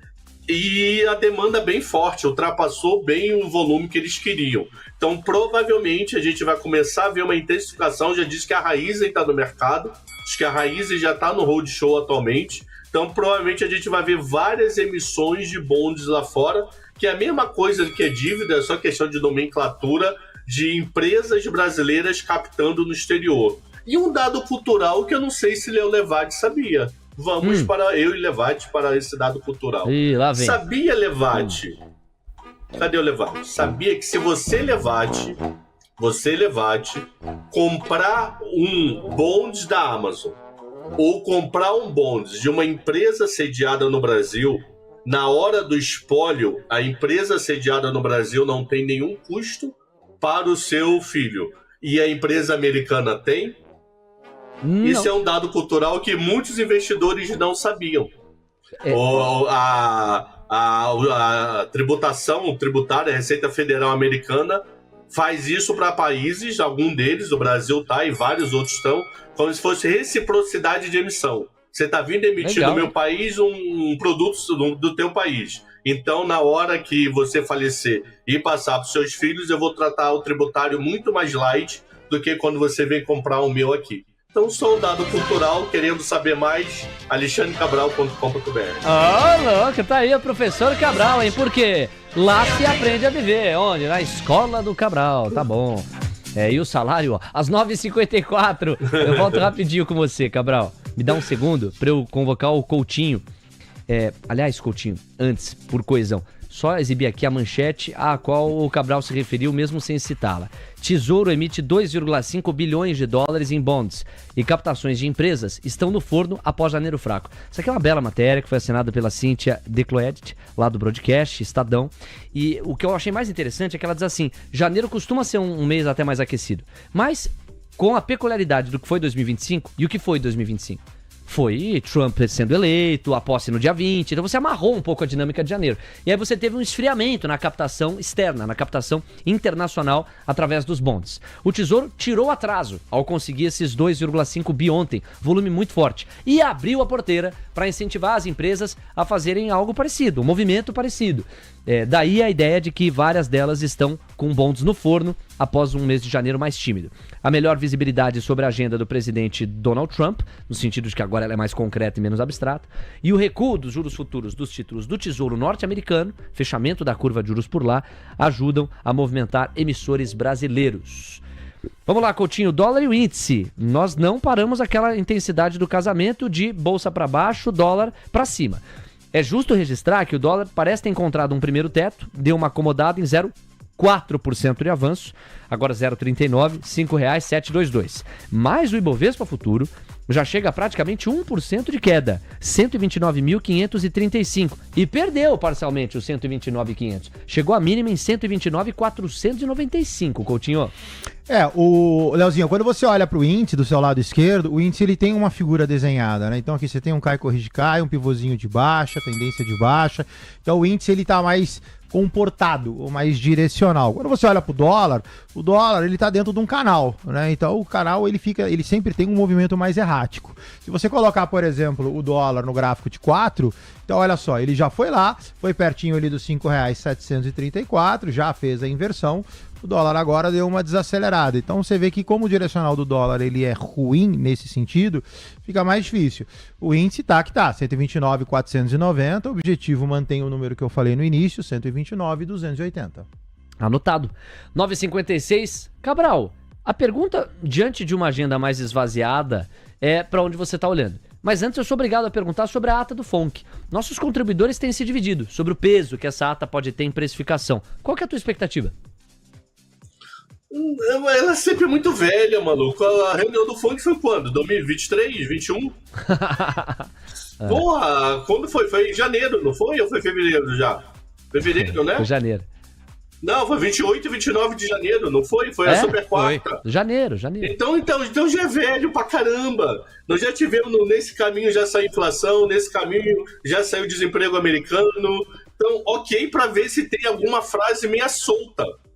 Vai que tem algo diferente. Claro que vai se olhar. Mas peso, a não ser que não tenha nada, que Trump não abra a boca, ninguém fale nada, aí pode ser que faça algum preço, mas se não é muito velha. Já teve entrevista do Powell, já teve no Senado, já teve na Câmara dos Deputados, olha, já mudou de posição.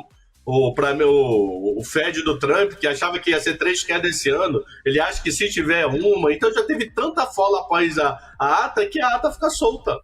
Eu não entendo porque demora tanto. Eu não entendo porque a europeia sai na hora, ao vivo, pá. Sai a reunião, sai a ata da Europa. O Brasil, na terça que vem, até ok. Pra mim, deveria ser ao vivo também, que demore a sair, mas saia ao vivo, nem que saia às 11 da noite. E os Estados Unidos, 20 dias depois. Não, acho que sim. Teoricamente, se tiver uma outra frase solta. Se não, deixa pra lá. Já teve muita informação depois disso. Ou seja, o Cabral, nesse sentido a gente pensa muito parecido. Eu também tenho baixa expectativa para a ata do FONC. Mas ainda que fosse um documento colado na decisão de juros americana, a gente tem um filme em que todos os roteiristas estão confirmando. Todo mundo está dizendo cautela, cautela, cautela, puxa o freio de mão, observa. Assim, difícil que a ata do FONC consiga nos surpreender. O Gui Cunha, que estava com a gente antes de você, chamou atenção para o fator Donald Trump. Sei lá, Léo, pode ser que esse documento aponte alguma novidade em relação a Trump. Acho improvável, mas o Gui enxerga como um risco, vai ficar atento na trincheira. Hoje, 4 da tarde, divulgação da ata, e o Gabriel Medina aborda tudo. O próprio Cabral vai repercutir o documento mais tarde. Tudo bem, professor. É o seguinte, já que... você tem um complemento, diga lá. Eu tenho uma dúvida da ata que eu não sei dar a resposta, já procurei no site do FONC, não achei. Quando eles escrevem? Eles terminaram de escrever ontem? Se terminaram de escrever ontem, pode ter uma cabeça meia conturbada com dados que saíram depois. Ou eles escreveram lá atrás e demora a divulgar. Eu tenho essa dúvida do time. Sim. O quanto eles colocam no papel o que foi discutido na reunião, entendeu? E sendo malandro aqui... Duvido que eles anotem em pedra a data limite para escrita, porque isso só dificultaria o trabalho deles. Para eles interessa não se amarrar a um compromisso. Olha, esta ata foi escrita. Eu entendo que até o dia 4 da tarde hoje, eles ainda têm espaço para mexer ou revisitar a ata. E isso é estratégico, porque pode haver mudanças. Melhor que você fala assim, não, a gente escreveu a ata até 5 dias depois da decisão de juros. No caso brasileiro, nós também não temos essa noção, né? Quando é que a ata fica efetivamente escrita, concluída? Mas divulgar... aí é muito rápido, é quarta para terça. Ok. Então não tem tempo de acontecer tanta coisa. 3 pregões, né? Segunda, quinta, sexta e segunda. Tudo bem, mas ainda assim, eu posso concluir a ata na terça-feira, às 7 horas da manhã, Sim. Ou eu posso concluir a ata na sexta-feira, às 18 horas. E não interessa ao Banco Central assumir isso. Estou pressupondo aqui, mesmo racional que eu estenderia para lá. Agora, sabe qual que é uma boa provocação? Um aperfeiçoamento institucional muito bom no nosso BC seria ter uma coletiva de imprensa, na minha opinião, né? Seria ter uma coletiva de imprensa com o presidente do Banco Central, dando a cara a tapa, respondendo as perguntas em cima da contextualização do resultado. Isso eles têm lá.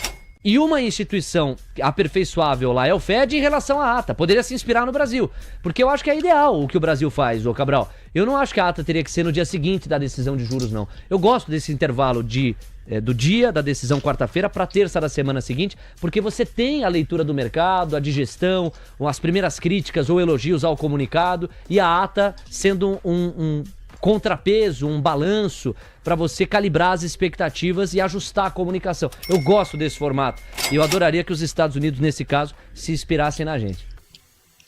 Uma coisa que eu gostaria que acontecesse no Brasil, que já aconteceu no passado, não sei quando o Coutinho entrou no mercado, Armínio Fraga divulgava o resultado às 2h30 da tarde.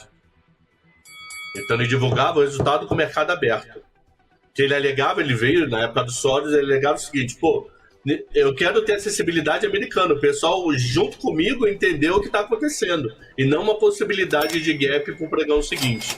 Aí isso foi mudando e virou a noite. Então eu sou a favor de ter o Brasil com os Estados Unidos. O que dos Estados Unidos? Divulgar com o mercado aberto e coletivo em seguida. E o modelo brasileiro, 2-3 dias depois, sai ato. Bom ponto, essa eu não sabia. Você lembra do Banco Central no comando do Armínio Fraga, divulgando o resultado? Lembro do Banco Central no comando do Armínio, sim, até porque foi bem emblemático, mas esse detalhe aí, só o Cabral mesmo. Interessante, hein? Porque meu mundo foi muito renda fixa, né?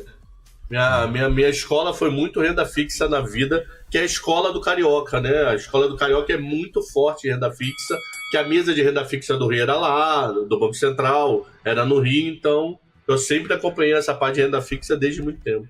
Muito bem. Alexandre Cabral, escola do Carioca.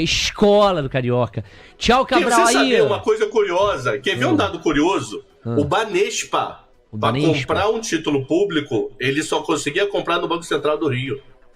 Porque a mesa de todos esses bancos era no Rio. Que era mais barato manter o funcionário no Rio e ir até o Banco Central do que pegar um avião. Então imagina o BASA, Banco da Amazônia. A mesa de operação dele de renda fixa era no Rio. Porque no Rio você comprava, literalmente, você ia com papel. Eu peguei isso antes da virada da internet ali, 94, 95. Você ia com papel, o Banco Central carimbava e dizia, horas depois, se aquele tal proposta tinha sido aceita. Alexandre Cabral hoje calibrou na cultura hoje financeira aqui pra todos nós. Valeu, Cabral. Um abraço em você e ao abraçá-lo. Um abraço em todos os cariocas, todos os fluminenses que nos acompanham. Um abraço pro estado do Rio de Janeiro. Tchau, Cabral. E principalmente pro Mengão, que tá em crise. Não ganha jogo desde domingo. Fora Felipe Luiz. Tchau, Cabral. Olha, flamenguista. Tchau, abraço. Ô, povo complicado. Um abraço pros flamenguistas também. São 10h03. Quase 2.200 pessoas prestigiam o nosso trabalho, recebem o nosso abraço, especialmente pro Fábio Lemos, que tá por aqui, ó. Caraca, Cabral, fui boy no Baza. Foi? Não, o Fábio Lemos foi boy lá no Baza? Não é possível? Pô, a gente podia marcar com o Fábio, hein? O Fábio já participou da nossa programação, nunca tive a oportunidade de conversar com o Fábio aqui no Manhã TC News. Vamos marcar, Fábio, vou entrar em contato, um dos personagens que trabalham no mercado financeiro, um querido amigo nosso aqui, sempre prestigiando na audiência. Um abraço pro Fábio, pro Newton Martinez, pro Carlos Nunes, pro Finanças, pro Jensen Marim, pro Demac, também pro Rodrigo Milan. E bora lá, porque o Mercado à Vista já é realidade, 10h04. Amigos, é o seguinte, eram 2 ganchos, né? A gente tinha que prestar atenção na abertura do à vista e teremos que prestar atenção na abertura do à vista americano. Olha essa curva de juros, hein? Nós temos 14 pontos base, 13 pontos base a mais nos prêmios. O dólar tá subindo 0,7 e a bolsa já vai caindo 0,75% na corrida em que o Ibov tenta alcançar o Ibovespa futuro, como costuma acontecer, é a lógica. Agora vejam só, o desafio, e aí ninguém tem gabarito, imagina, isso não tem como ser escrito, a gente vai construindo o raciocínio. O desafio é a gente entender o quanto desses 15 pontos base, 14 pontos base de alta na curva, quantos pontos base destes dizem respeito ao noticiário político, que agora traz como novidade a denúncia da Procuradoria-Geral da República contra Bolsonaro e outros 33 personagens. O quanto que desse 0,70% de alta pro dólar tem aí do noticiário político? O quanto que essa queda de 1% da bolsa tem aí o noticiário político?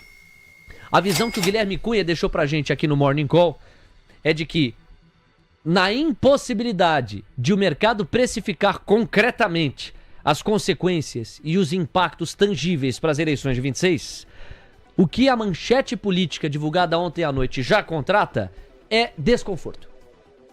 E isso, pra mim, Léo, é suficiente pra realizar, proteger o lucro ou apostar na direção de baixo apetite pelo risco. Bolsa pra baixo, dólar pra cima. Não sei o quanto que manteve a parada, até porque o mercado de futuros, ele em alguns momentos sugeria algum equilíbrio. Quando esse dólar tava subindo 0,30, 0,35, a embalagem técnica, o ajuste técnico, cabe muito. Fita muito. Quando essa bolsa estava caindo 0,30, 0,40, a embalagem técnica, diante da alta acumulada, casa muito, embala a parada. Quando a bolsa passa a cair 1%, quando o dólar chega a 0,7% de alta, quando os juros estavam pedindo 4, 5 pontos base, passam a pedir 14, 15 pontos base, tem alguma coisa pra gente investigar, tem alguma tese pra gente construir. O preço faz a narrativa ou a narrativa faz o preço? Os preços nos levam a buscar as justificativas ou são as justificativas que levam o preço a estar onde está? E muitas vezes no mercado, essa lógica, quase como aquela do ovo ou da galinha, que veio primeiro, confunde e desafia a gente a compreender. Por isso ele é tão complexo e por isso também tão fascinante. 10h07, você é o nosso convidado para a cobertura do mercado à vista. E o Gabriel Junqueira, já na ponta da conexão, traz o seu destaque inicial, que tem que ser esse, Gabriel. É claro que a gente vai falar de temporada de balanços, meu amigo. É claro que a gente vai falar da XP, que divulgou seu resultado, do Grupo Pão de Açúcar, do Carrefour, do Iguatemi. Mas a gente precisa falar do pano de fundo como introdução geral. E o pano de fundo nos obriga a um desafio. Como precificar a notícia de ontem, o ambiente político em que Brasília amanhece hoje e os impactos para aquilo que vinha sendo o driver, que é a busca por antecipar as eleições de 26 sob a luz de um enfraquecimento atual de Lula. Como é que você está enxergando tudo isso? Bem-vindo. Bom, muito bom dia, Léo, bom dia, Diego, bom dia, Coutinho, e bom dia, pessoal que está nos assistindo, né? Então, olhando um pouco, né, a notícia de ontem, né, a denúncia da PGR contra o ex-presidente Jair Bolsonaro e seus aliados, e o mercado reagindo de uma forma mais negativa hoje, o que a coloca, né? Eu acho que o pensamento do Gui Cunha, que eu estava escutando você falar, Léo, é um pensamento muito assertivo. Realmente, essa denúncia, ela coloca uma certa incerteza, uma incerteza do como que as coisas vão discorrer daqui para frente, né? Então, o ex-presidente vai ser preso, o ex-presidente não vai ser preso, quem vai ser o candidato de direita? Mas ao mesmo tempo, né, eu entendo que essa denúncia, né, ela também empurra um pouco mais para Tarcísio de Freitas o protagonismo da direita, né? Então, o Bolsonaro cada vez mais enrolado na justiça, num processo que vai para o STF. O STF, a gente vê histórico de decisões desfavoráveis ao ex-presidente, então não acredito que deva ter algo positivo para ele lá no STF. E com isso tudo somado, Tarcísio de Freitas vai recebendo esse protagonismo à luz de um governo que está muito decadente. O modus operandi do governo atual, né, Lula 3, ele sempre foi, né, toda vez que começou um headline muito negativo do governo, trazer Jair Bolsonaro de volta para os holofotes de uma forma negativa, para que assim ele pudesse se esconder ou esconder, né, a gestão que vem ali derretendo em popularidade, né? Então, o que aconteceu ontem, ele vem à luz aí de um momento que o governo está no seu pior momento de popularidade, de medidas, não consegue fazer uma mudança ministerial, não consegue reagir e aí colocam Jair Bolsonaro de volta nos holofotes. O mercado naturalmente realiza. Eu acho que quando a gente olha para uma bolsa que estava subindo quase 10% no dia 18 de fevereiro, é natural que a gente tenha uma realização, ainda mais com um grau a mais de incerteza. Você acha que mudou a tese para 2025? Não acho que mudou a tese. Eu acho que hoje é um dia normal, como outro, de realização. Faz parte do game. Acho que a gente não está tendo nada diferente. O mercado de renda variável, ele varia, Léo. São 10h10. Eu vou te dizer, de todas as possibilidades de embalagem, aquela que mais faz sentido para mim, tá, Gabriel? E a gente conversa a respeito, até aproveitando para os leilões cessarem aqui. Geralmente até 10h15 nós temos todos os papéis precificados. Vou te dizer, a embalagem com a qual eu iria é a seguinte. Por hora, por agenda setting, que é uma expressão que a gente usa muito no jornalismo, quer dizer, é a agenda do que está sendo falado, é a agenda do que está sendo endereçado, é aquilo que está sendo pautado. Por este ângulo, a sangria do governo tem uma pausa. Por este ângulo, nós amanhecemos no dia 19 de fevereiro. Qual que era o filme? O filme é: o governo tá enfraquecendo, olha as pesquisas, olha o Lula isolado, olha a reforma ministerial dando ao Centrão mais espaço para exigirem mais, olha o governo precisando entregar mais coisas para o Congresso para ter que aprovar essa isenção do imposto de renda até R$5.000, olha o isolamento, olha o Lula pouco competitivo para 26, agenda negativa para o governo, e o mercado vendo então espaço para uma agenda econômica diferente de Lula para 26. Este era o filme. Aí nós amanhecemos nesse dia 19 com pelo menos isto para o governo melhor. Por quê? Porque todo o agendamento da mídia, da opinião pública, de Brasília, das instituições democráticas do país, está com o foco em Jair Bolsonaro em cima de uma manchete que lhe é negativa. Então você tem um deslocamento, você tem um outro ângulo que necessariamente pausa o enfraquecimento do Lula. Não estou dizendo que o Lula fica mais forte, mas estou dizendo que o enfraquecimento que vinha em sequência está pelo menos com um respiro para o atual Palácio do Planalto. E me parece que esse é um gancho para uma realização. Pera lá, se boa parte do driver passou por descompressão internacional, outra parte do driver veio da descompressão do Trump, uma terceira parte passou por uma revisão baixista da Selic terminal e um melhor perfil da dívida via emissão do Tesouro, tem também a parte que vem do enfraquecimento do Lula. Por hora, a agenda fica um pouco mais favorável pro Planalto. É como se fosse um lutador que tava tomando porrada pra caramba nas cordas e consegue respirar. Significa que vai virar o jogo e vencer a luta? Muito difícil. Continua muito difícil. No sentido de aumentar a sua competitividade para 2026. Mas significa que conseguiu respirar. Saiu um pouquinho das cordas. Essa embalagem te convence? É um jeito de a gente colocar a roupagem para esse fato e para a repercussão política dele? Diga aí, Gabriel. Sim, Léo, eu acho que essa embalagem faz total sentido, né? E ela vem muito em linha também com a estratégia que o governo já vem fazendo, né? Então, toda vez que há um desgaste muito grande, eles voltam a colocar Jair Bolsonaro no holofote para, como, né, na sua analogia, né, que aquele boxeador tenha um suspiro, né? Então é como se ele estivesse apanhando no round e o round deu tempo e ele pode ali sentar, escutar o treinador, tomar uma água para voltar à luta e tentar mudar o jogo, né? O jogo vai mudar? Provavelmente não, né? Porque a gente percebe que a mudança no jogo ela passa muito mais por uma mudança de premissas econômicas, premissas de governo e nós sabemos, né? Porque a história ela pode não se repetir, mas ela rima, né? Então muitas vezes quando governos de esquerda começam a entrar nesse nível de decadência, fazer uma autocrítica e fazer uma mudança muito brutal da sua forma de fazer política não é a receita com que eles costumam a tomar, né? Então eles costumam dobrar a aposta e aí é isso que a gente deve ver no governo, né? Então dificilmente o governo vai conseguir vencer essa luta na queda da popularidade. O que ele ganhou hoje foi um pouco mais de tempo, né? E sobre o mercado, eu vejo um mercado assim, é natural que haja essa realização, mas vamos colocar um pouco de racionalidade, né? O mercado, ele apesar de ser muita matemática, a gente fala de muito número, a racionalidade ela não é de fato o que norteia a maior parte das decisões. Mas a PGR ter denunciado Jair Bolsonaro, que já estava inelegível, não muda muito sobre o jogo político de 2026. Porque Jair Bolsonaro, mas ele poderia se tornar elegível. Mas até aí também é uma dúvida. Não existia uma certeza de que Jair Bolsonaro era um candidato e que Jair Bolsonaro ia sair da corrida eleitoral. Não, ele já está inelegível. Mesmo que não aconteça nada com essa denúncia, ele não vai conseguir concorrer. Então precisa haver uma mudança de jogo para que ele possa concorrer na eleição do ano que vem. E tudo isso posto, racionalmente, é uma mudança que coloca Tarcísio de Freitas como grande protagonista. No meu entendimento, o resultado da notícia de ontem é o mercado, o Centrão, o sistema tem colocado aqui, Tarcísio de Freitas, por favor, você é o candidato de direita. Pois vamos lá, alguns complementos, né? O primeiro complemento é anistia. Anistia é hoje o caminho que Bolsonaro e a sua base encontram para que ele, Bolsonaro, volte pro jogo.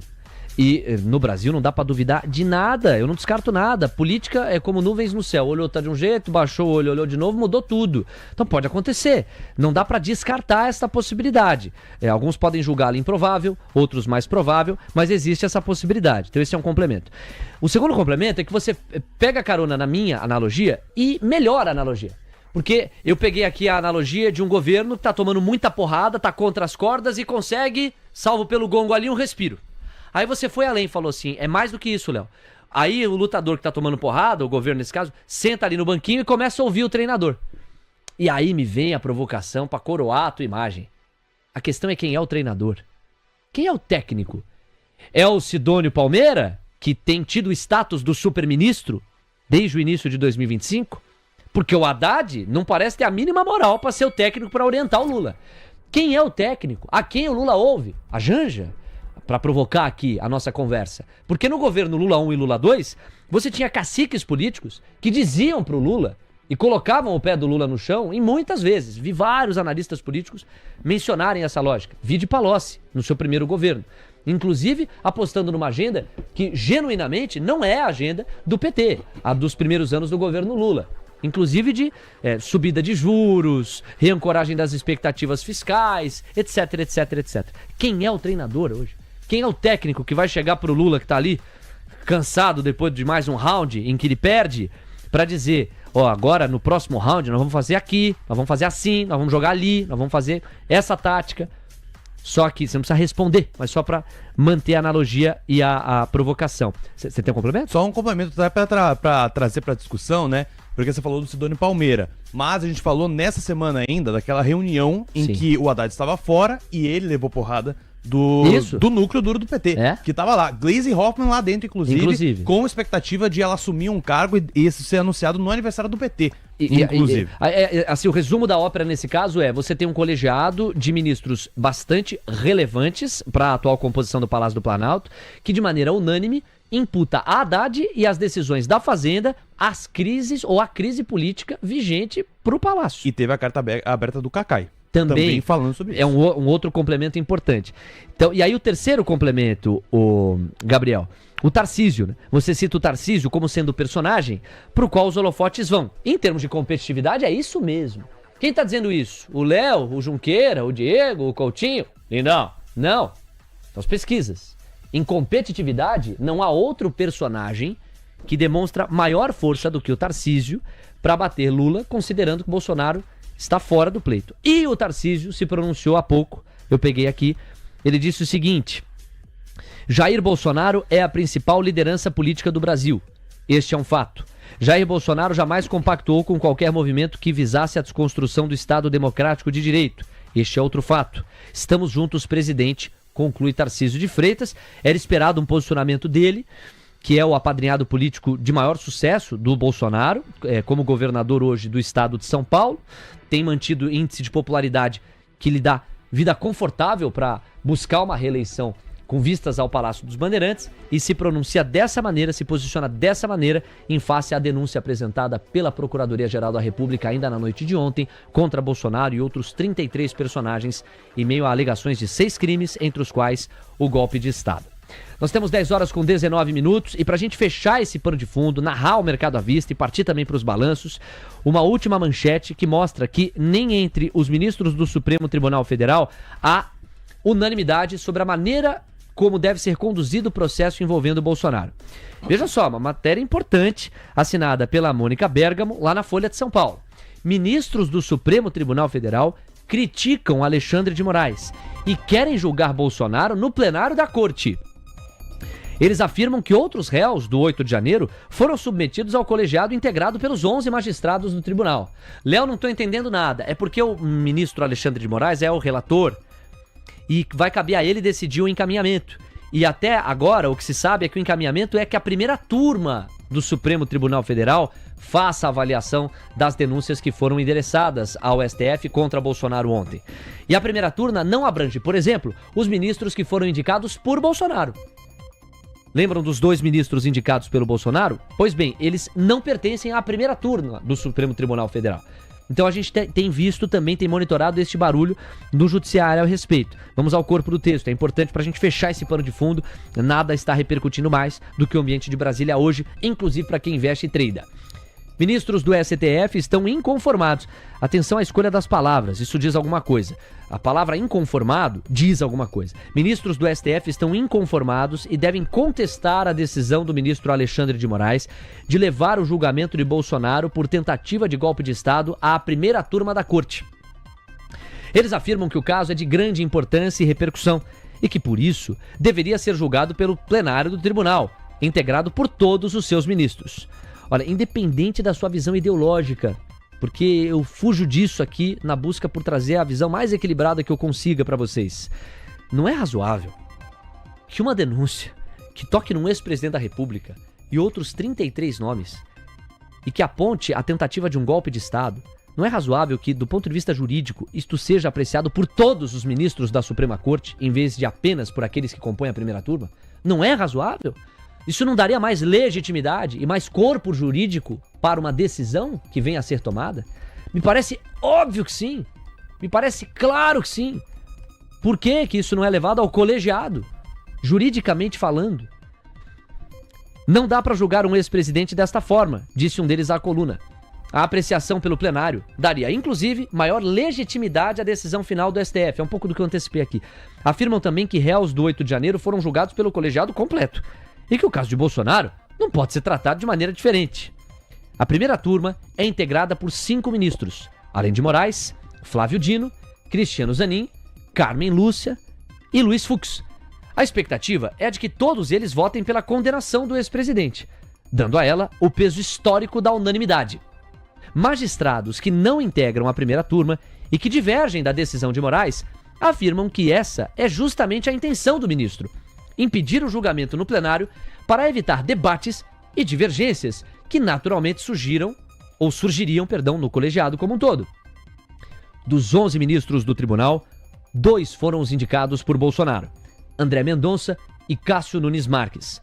A condenação de Bolsonaro dificilmente seria evitada no plenário, mas não seria unânime, e Moraes ficaria exposto a divergências públicas. Uma bela matéria, bela apuração aqui da jornalista Mônica Bergamo. Ministros do STF criticam Alexandre de Moraes e querem julgar Bolsonaro no plenário da corte. Este é um contraponto que pode alcançar algum desfecho jurídico diferente. Uma coisa é o plenário, ou primeira turma do plenário, julgar lá no STF as denúncias. Outra coisa é todo o plenário, o colegiado completo dos ministros fazeriam o mesmo julgamento. Bom, são 10 horas com 23 minutos. Eu entendo que a gente entregou aqui todos os fatos e todas as atualizações, assim como temos o compromisso de seguir ligados nesses aspectos. Traremos aqui, tão logo haja novidade nesse aspecto. Fechado? Isto posto, fechado o pano de fundo, curva de juros. Vamos lá, Coutinho, retomar com você aqui. 10 pontos base a mais nos prêmios, dólar subindo 0,66%, R$ 5,737, e o Ibovespa caindo 0,79%. A gente volta a falar dos ativos financeiros em si e tem temporada de balanços na veia pra gente repercutir. Você, Coutinho. Vamos lá, pessoal. Índice, então. O índice deu uma arrefecida, a gente chegou à mínima de 129.450 a 4.730. O índice está ali numa movimentação, eu diria que até tranquila, já foi 1h30 de pregão. Eu imaginasse que se fosse algo mais volátil em termos de fazer preço, a gente poderia, uma baixa de 0,80 não faz tanta diferença. Dólar, a priori, respeita a terceira linha do FIBO, da terceira não passa, não passou. O dólar repica, foi lá no nível R$ 5,736, o dólar por enquanto lateraliza, só o candle de hoje não vai ser suficiente para a gente poder traçar, ou o dólar continua subindo no eventual repique, ou o dólar lateraliza no envelope de baixa, a gente vai precisar ir de pelo menos até sexta-feira. Gabriel Junqueira, então bora lá. Foco nas empresas, nos ativos financeiros e no contexto que marca esse dia 19 de fevereiro, depois de a gente ter organizado aqui o pano de fundo. Por onde você quer começar? Me diga aí. Eu tenho aqui Grupo Pão de Açúcar, Iguatemi, Carrefour e XP. Qual dos 4? Eu vou na sua. Não, Léo, só fazer um comentário antes, né, do que eu tô vendo aqui no mercado à vista, né? Claro. Primeiro que eu queria chamar a atenção um pouco para uma rotação que a gente está vendo hoje. Acho que toda essa realização existem vencedores, né? Então, olhar um pouco para as empresas de exportação que estão ganhando um pouco de fluxo positivo. Acho que SLC é um grande destaque. A volta de Marfrig também para o cenário positivo e Suzano tem trazido um fluxo legal. São empresas expostas a dólar e num dia como hoje tem defendido bem os portfólios. E por fim, uma empresa que está chamando muita atenção e que caiu muito ontem e está caindo mais hoje é a Três Tentos. A Três Tentos ela vem realizando bastante depois que a gente teve, né, a renúncia de você ter 15% do biodiesel na gasolina e só 14%. Isso trouxe um pouco de incerteza, muitos sell-sides estão escrevendo sobre isso. Eu fiz um post na plataforma do TC falando um pouco do que o Bradesco BBI escreveu, que de certa forma esse impacto na empresa não seria tão direto assim, seria um impacto, né, que poderia ser suavizado ao longo do tempo, porém a notícia ruim, o headline ruim, a empresa não tem tanta liquidez, o fluxo está batendo bastante nela, Léo. Olha aí o gráfico de Três Tentos, belas observações. Gabriel, mantenha isso, tá? Você é quase um repórter de campo que de olho nas movimentações dos ativos brasileiros identifica assimetrias, variações que vão chamando a atenção, isso é muito legal, só agrega para a nossa cobertura do mercado à vista. E aí está o gráfico de T-Tem 3, gráfico diário. de fato, né, o Gabriel identifica uma quebra, porque nós tínhamos, ó, o sobe, lateraliza, sobe, aí até alguma correção, e hoje uma quebra desse envelope, Coutinho. É o envelope que virou pivô. Então era um envelope de alta, sobe, lateraliza, sobe, vira um pivô, sobe, corrige, sobe, 300 ainda é altista. O ativo cota 1,456, você tem um suporte, que inclusive é um ponto de compra, a 1,439. Minha recomendação, movimento longo, inércia muito longa, aqueles que quiserem a tese e apostarem nela, a compra a 1,439, ela tem que ser fracionada com preço médio positivo. Anotado. Papai. Olha. Oi, meu amor, fala. Envelope de baixa? Envelope de alta, minha querida. Estavam falando Envelope ali. de alta? Envelope de alta, meu amor. Quero lasanha. Você quer lasanha? Não, papai agora tá de dieta, é só saladinha, frango, salmão, sorry. Sem lasanha, meu amor, sem chocolate. Não, você vai, calma, Fiboninha. Ó, o tio vai fazer uma charada aqui pro teu pai virar o jogo, tá bom? Que ele tá sem moral com você depois do que ele te falou. Se a Fiboninha tivesse uma idade hábil para abrir conta, em qual dos bancos a seguir ela abriria? Vamos ver se você acerta. Bradesco, Santander, Banco do Brasil ou Itaú? Capricha, pensa. Em qual banco? Não vai olhar pro chat. Ei! Não vai olhar pro chat.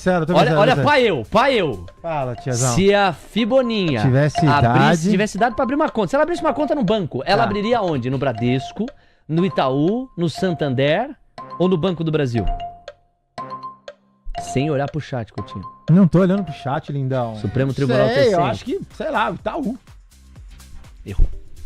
Putz a vida, ele errou. Não acredito, era fácil a charada, meu. Não pegou. Tu pegou? Difícil de pegar. Chuta? Não, também não sacou. Não saquei. Mas chuta então, vai. Vamos ver se no brilho você... Se a Fiboninha tivesse... Sei lá, Fiboninha... O Leozinho quer apostar quanto que o Leozinho pegou? É que eu não sei se no chat a galera já pegou Bradesco? a charada.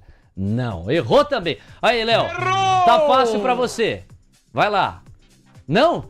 Você falou o quê?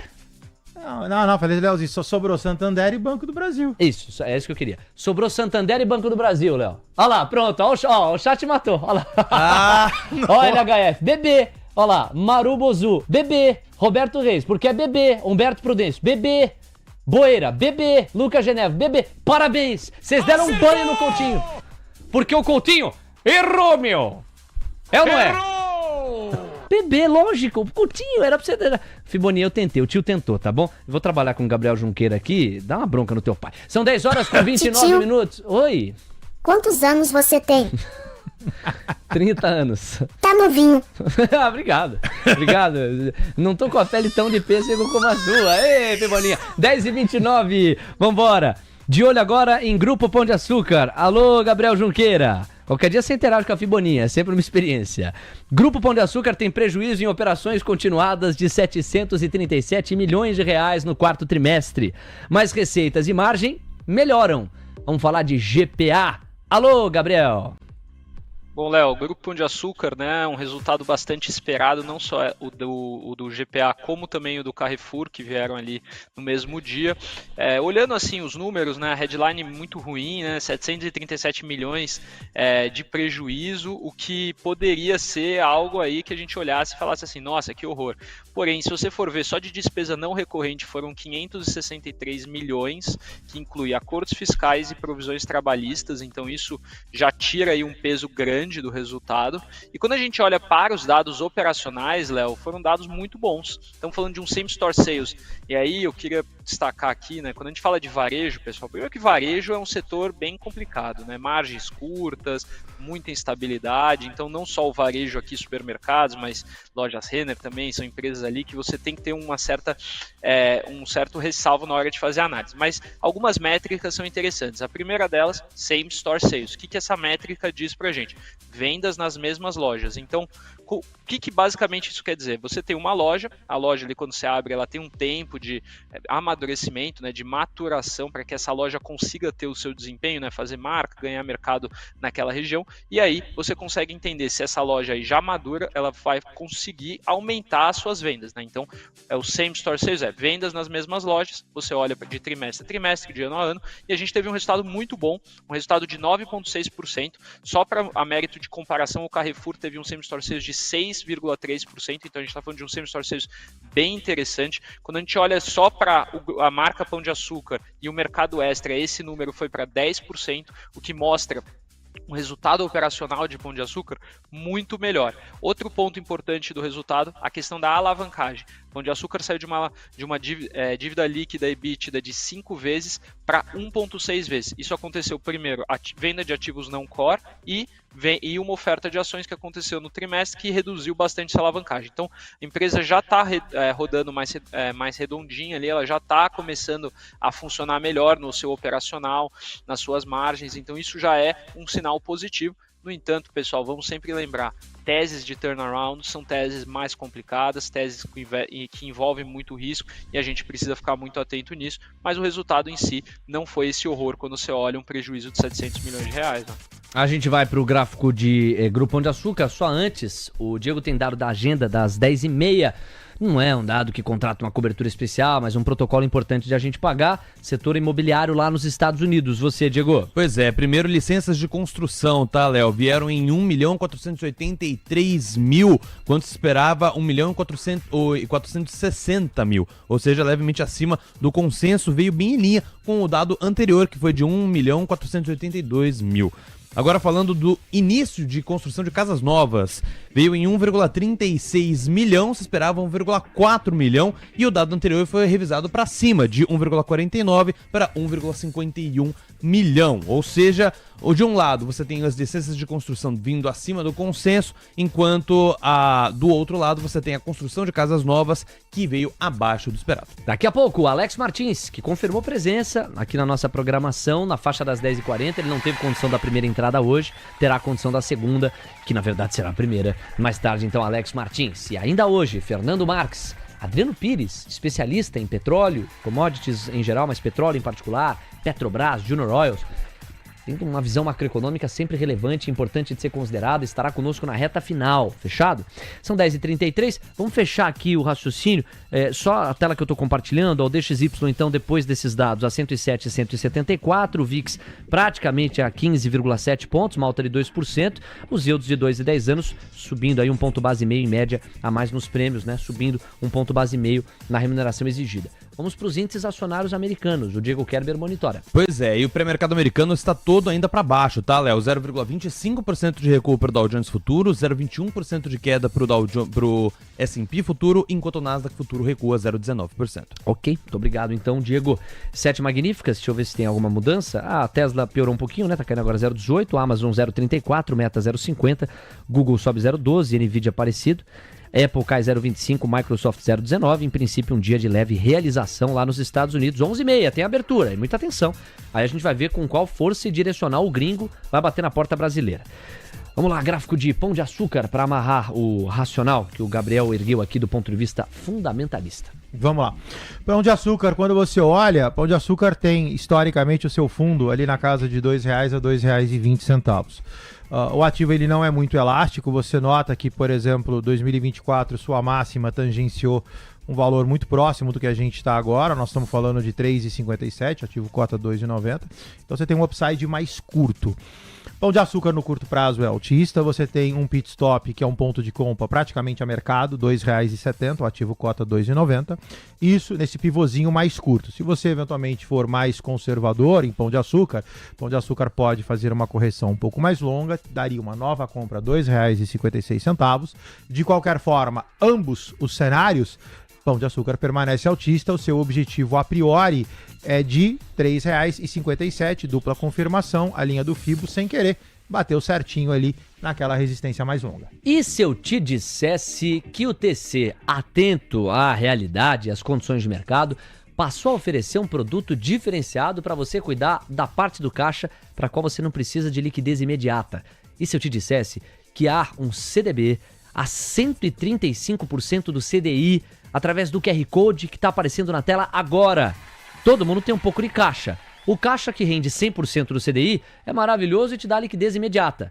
E por que não parte desse caixa ser destinado a um CDB que rende 135% do CDI? Amigos, a Selic Terminal pode até estar sendo revisada para baixo, mas ainda se fala nela num patamar de 15%, para dizer o mínimo. 135% dá quanto? Calcula aí! 15% mais 35% de 15% em cima dos 15%. Ó, para não complicar, a gente está falando de um número absoluto que pode tranquilamente chegar, a depender do patamar final da Selic, em 16,5%, 17% ou até um pouco mais. Se liga no QR Code, adquira mais informações, a gente vai até sexta-feira bater nessa tecla para você que ainda não destinou parte do seu caixa para uma aplicação que garanta tranquilidade, segurança e previsibilidade para você com uma taxa historicamente muito alta. 135% do CDI é o rendimento deste CDB que o TC preparou especialmente para você. É o CDB do Trader. Acesse o QR Code e conheça mais informações. Temos 10 horas com 37 minutos. Vamos falar de Iguatemi. A empresa registrou lucro ajustado de 21,9% mais força no quarto trimestre e prevê investimentos de até 400 milhões de reais em 2025. Primeiro parágrafo para vocês. A Iguatemi registrou lucro líquido ajustado de 164 milhões no quarto tri, quase 22% acima do registrado no mesmo período de 23, conforme resultado divulgado ontem. A operadora de shopping apurou lucro antes de juros, o EBITDA, em 315 milhões, quase 20% acima de um ano antes, com margem EBITDA ajustada de 84%, um incremento de 4 pontos percentuais na mesma comparação. Alô, Gabriel Junqueira, é você. Boa, Léo. Empresa de varejo, primeira coisa que a gente vai olhar, same store sales, vendas nas mesmas lojas, crescimento de 10%. Baita same store sales para Iguatemi, né? Uma empresa que tem os melhores shoppings na cidade de São Paulo, tem as melhores localizações, é uma empresa historicamente muito redonda, continua ali com uma taxa de ocupação nos seus shoppings de 97,7%, uma inadimplência ali de menos de 3%, o que está muito bom. A receita cresceu, o EBITDA cresceu, receitas de aluguel cresceram também acima da inflação. Então, assim, foi um resultado que eu entendo muito interessante e muito bom, né? A empresa também divulgou um guidance em linha com as expectativas do mercado, tanto para a margem EBITDA quanto crescimento de receita. Iguatemi é uma bela empresa, Léo. Perfeito. Coutinho, análise de IGTI 11 units de Iguatemi, que neste instante posso pagar inclusive a cotação de momento, R$19,82, 0,41% de avanço para IGTI 11. Vamos lá, lindinho. Iguatemi sobe um pouco mais de 20% desde a sua mínima 1,661. Quando você olha, eu coloquei no semanal, o gráfico diário não me traz nada, tá? Iguatemi, para quem tá comprado, tá bem comprado. A minha única preocupação é que, olha só, sobe menos com pavio inferior, e o candle da semana é um hamburguinho. Então, quem tá comprado, por favor, cola o stop. Iguatemi tem a sua máxima projetada em R$20,48, cota 19,82, você tá no final do sprint. Então, eu acho que vale colar o stop. Aí o stop você pode pegar, enfim, fazer qualquer tipo de stop que você queira. Se você quiser fazer o stop de vol, o ativo tem 52 de volta e o stop loss tá na casa de 70 a 80 centavos. Perfeito, Coutinho. Bora lá, são 10h39, vamos voltar com o Gabriel Junqueira agora para comentar o balanço de XP, que teve o lucro líquido ajustado de 1,2 bilhões no quarto trimestre. Então tá aqui, a XP Inc. registrou lucro líquido ajustado de 1,2 bilhão no quarto tri de 24, uma alta de 16% em relação ao mesmo período do ano anterior, em resultado marcado por expansão de receita e melhora na rentabilidade, segundo dados divulgados pelo grupo. Na base trimestral houve uma expansão de 2%, com outras linhas do balanço também mostrando um desempenho mais fraco na comparação sequencial ante-anual. A receita bruta somou 4,7 bilhões, uma alta de 10% ano a ano e de 4% na base trimestral, com varejo mostrando avanço de 13% e de 2% respectivamente, então no caso 3% ano a ano e 2% na base trimestral, para quase 3,6 bilhões. O segmento institucional teve queda de 20% na comparação anual, 2% na base trimestral, e de grandes empresas e mercados de capitais teve alta de 18% ano a ano e de 9% trimestre a trimestre. Aqui algumas falas da XP destacada no comunicado. Em termos de cenário macro, não tem muita novidade, é um ano com juros altos, bastante volatilidade macroeconômica, pré-ano de eleição, então tende a ser um ano de renda fixa, vai ser novamente o cavalo da vez, fecha aspas. Números de XP, na sua voz, Gabriel Junqueira, no momento em que XPBR31 está agora subindo 0,92%, R$85,69.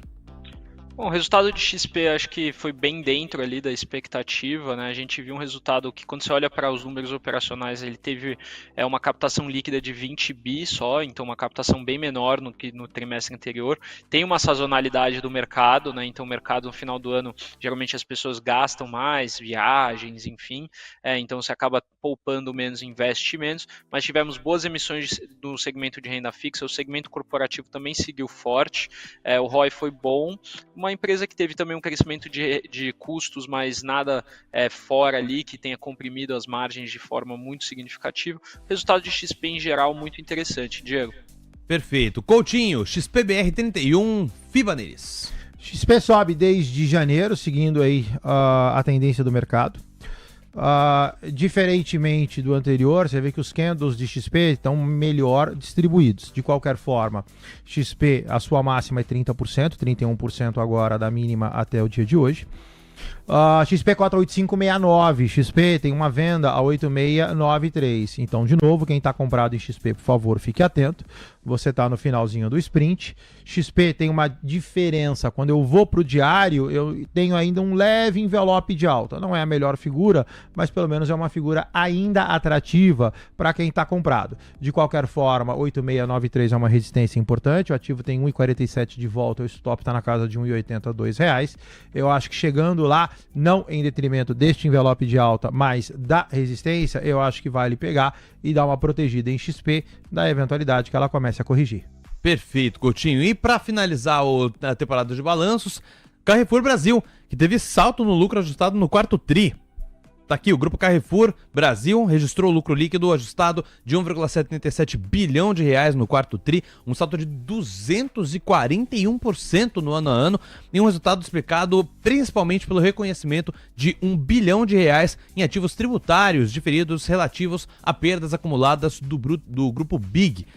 Segundo o diretor financeiro da companhia, Éric Alencar, este reconhecimento equivale ao horizonte de ganhos esperados para os próximos 5 anos. Sem ajustes, o lucro somou 1,16 bilhão no período, revertendo o prejuízo de 565 milhões de reais que foi apurado no mesmo período do ano anterior, segundo o relatório de resultados. Analistas em média esperavam um lucro de 374 milhões para a companhia no período, ou seja, o lucro foi bem acima do que o mercado estava antecipando.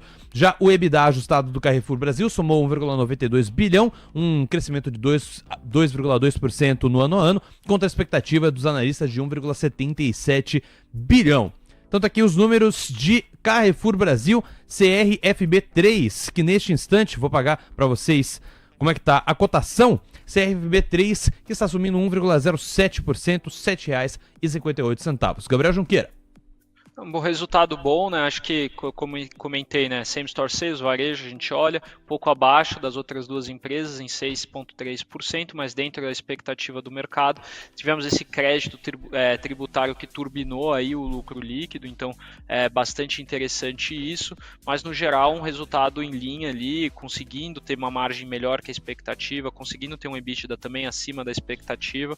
Então, Carrefour entregou bastante. O Carrefour tem entregado, né? Até por isso que estão querendo fechar o capital dele nesse precinho aí que ele tá na tela, que tá bem abaixo do que ele realmente deveria valer. Bora lá pro gráfico então, meu caro Coutinho. Carrefour vai bem, obrigado para quem tá posicionado, mas é com certeza um ativo de manutenção. Você vê que você tem aqui, eu vou chamar isso aqui de um candle de ajuste, que é quando o preço reacopla, e aí de lá para cá, você tá falando de 1, 2, 3, 4, 5, 6 dias úteis, o ativo simplesmente vai lá vagarosamente e faz o que a gente chama de movimento de convergência. Seu objetivo a priori é R$ 8,00, 0,3 com R$ 8,07, algo que o vale é próximo disso. E, logicamente, ativo de manutenção, não tem o que fazer com esse cara. Obrigado, Coutinho. 10h45, estamos chegando ao final da nossa abordagem, da nossa tabela por aqui. Deixa eu começar com a despedida aqui do Gabriel Junqueira. Gabriel, um destaque final seu para 2.000 simultâneos que seguem conosco. Vão ouvir os comentários do Alex Martins logo na sequência. Pois não, Gabriel? Bom, Léo, acho que olhar para o mercado aqui, que a gente está tendo uma rotação interessante para alguns nomes mais defensivos, principalmente aqueles que vinham sofrendo com a baixa do dólar, né? Então, exportadoras, seja ali Marfrig, BRF, SLC, Suzano, Klabin, uma empresa que chamou a atenção um pouco, Petrobras. Acho que Petrobras vai ser um grande destaque hoje, vai cair menos que o mercado e pode até positivar. Ela chegou a positivar enquanto a gente estava falando aqui, mas já voltou a cair. Mas ficar atento à turma ali mais do dólar, um dia um pouco mais defensivo. porém nada aí que vá mudar o fundamento de que eu continuo imaginando que esse mercado vai buscar sim 135 mil pontos, que é a máxima dele, e também retomar aí, apagar as baixas que a gente teve em 2024. Anotado. Gabriel, muito obrigado, um abraço. Amanhã a gente volta a falar. Bom, eu que agradeço, o Léo, Diego, Coutinho e pessoal, quem tiver interesse em olhar também essas análises dos resultados, tá tudo lá na plataforma do TC e por favor, Léo, depois coloca o QR Code aí, porque esse DB de 135% do CDI até eu tenho interesse, hein? Vou querer dar uma olhada nisso aí. Não é todo dia que isso acontece, hein? Seu pedido é uma ordem. Leozinho, vamos ajudar o Gabriel? Vamos colocar aqui o QR Code? Olha aí, Gabriel, já pega a câmera do seu celular, vai entrar o QR Code aqui desse CDB, 135% do CDI. Não dá pra banalizar mesmo, tá aqui, ó. Entrou a máscara de novo na agilidade do nosso Léo Pinheiro. O Gabriel já tá pegando o celular ali, ó, enquadrando o QR Code. Gostei, você não deixa escapar a oportunidade. O Gabriel Junqueira volta a conversar com a gente amanhã, nosso parceiro.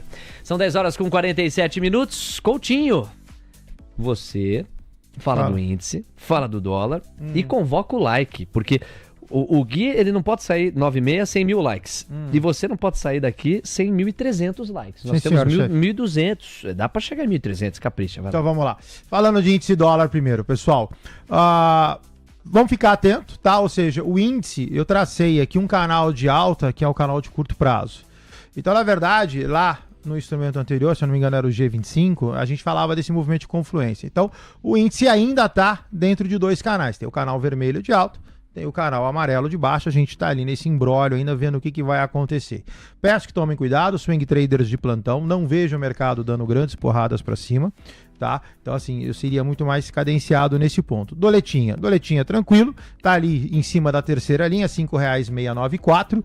O dólar, ele deve agora, a gente vai ver isso eventualmente até sexta-feira, se o dólar sobe, ou seja, faz um movimento de repique, ou lateraliza e cai. Então a gente está num ponto de inflexão, difícil dizer. Por enquanto, da terceira não passa. Em homenagem ao meu querido Léo Levates, obrigado. Pérola Suprema. Muito obrigado. Não passa. Fala, lindão. E eu deixo aqui a minha convocação, volto às 12 horas hoje pro almoço. E se você puder, por favor, dedo no like, né? Ele gosta quando a gente vai lá e... Ô, paixão, trem bom. Dedo no like, pessoal, se vocês não se importarem, nos ajuda bastante. E eu vejo vocês de novo às 12 horas. Um abraço pra vocês, fiquem com Deus e a gente vê já já. Pode parar com isso. Fala, meu amor, o que foi, meu amor, que você tá brava? Vou contar pra mamãe. O que eu fiz de errado? Tô irritada.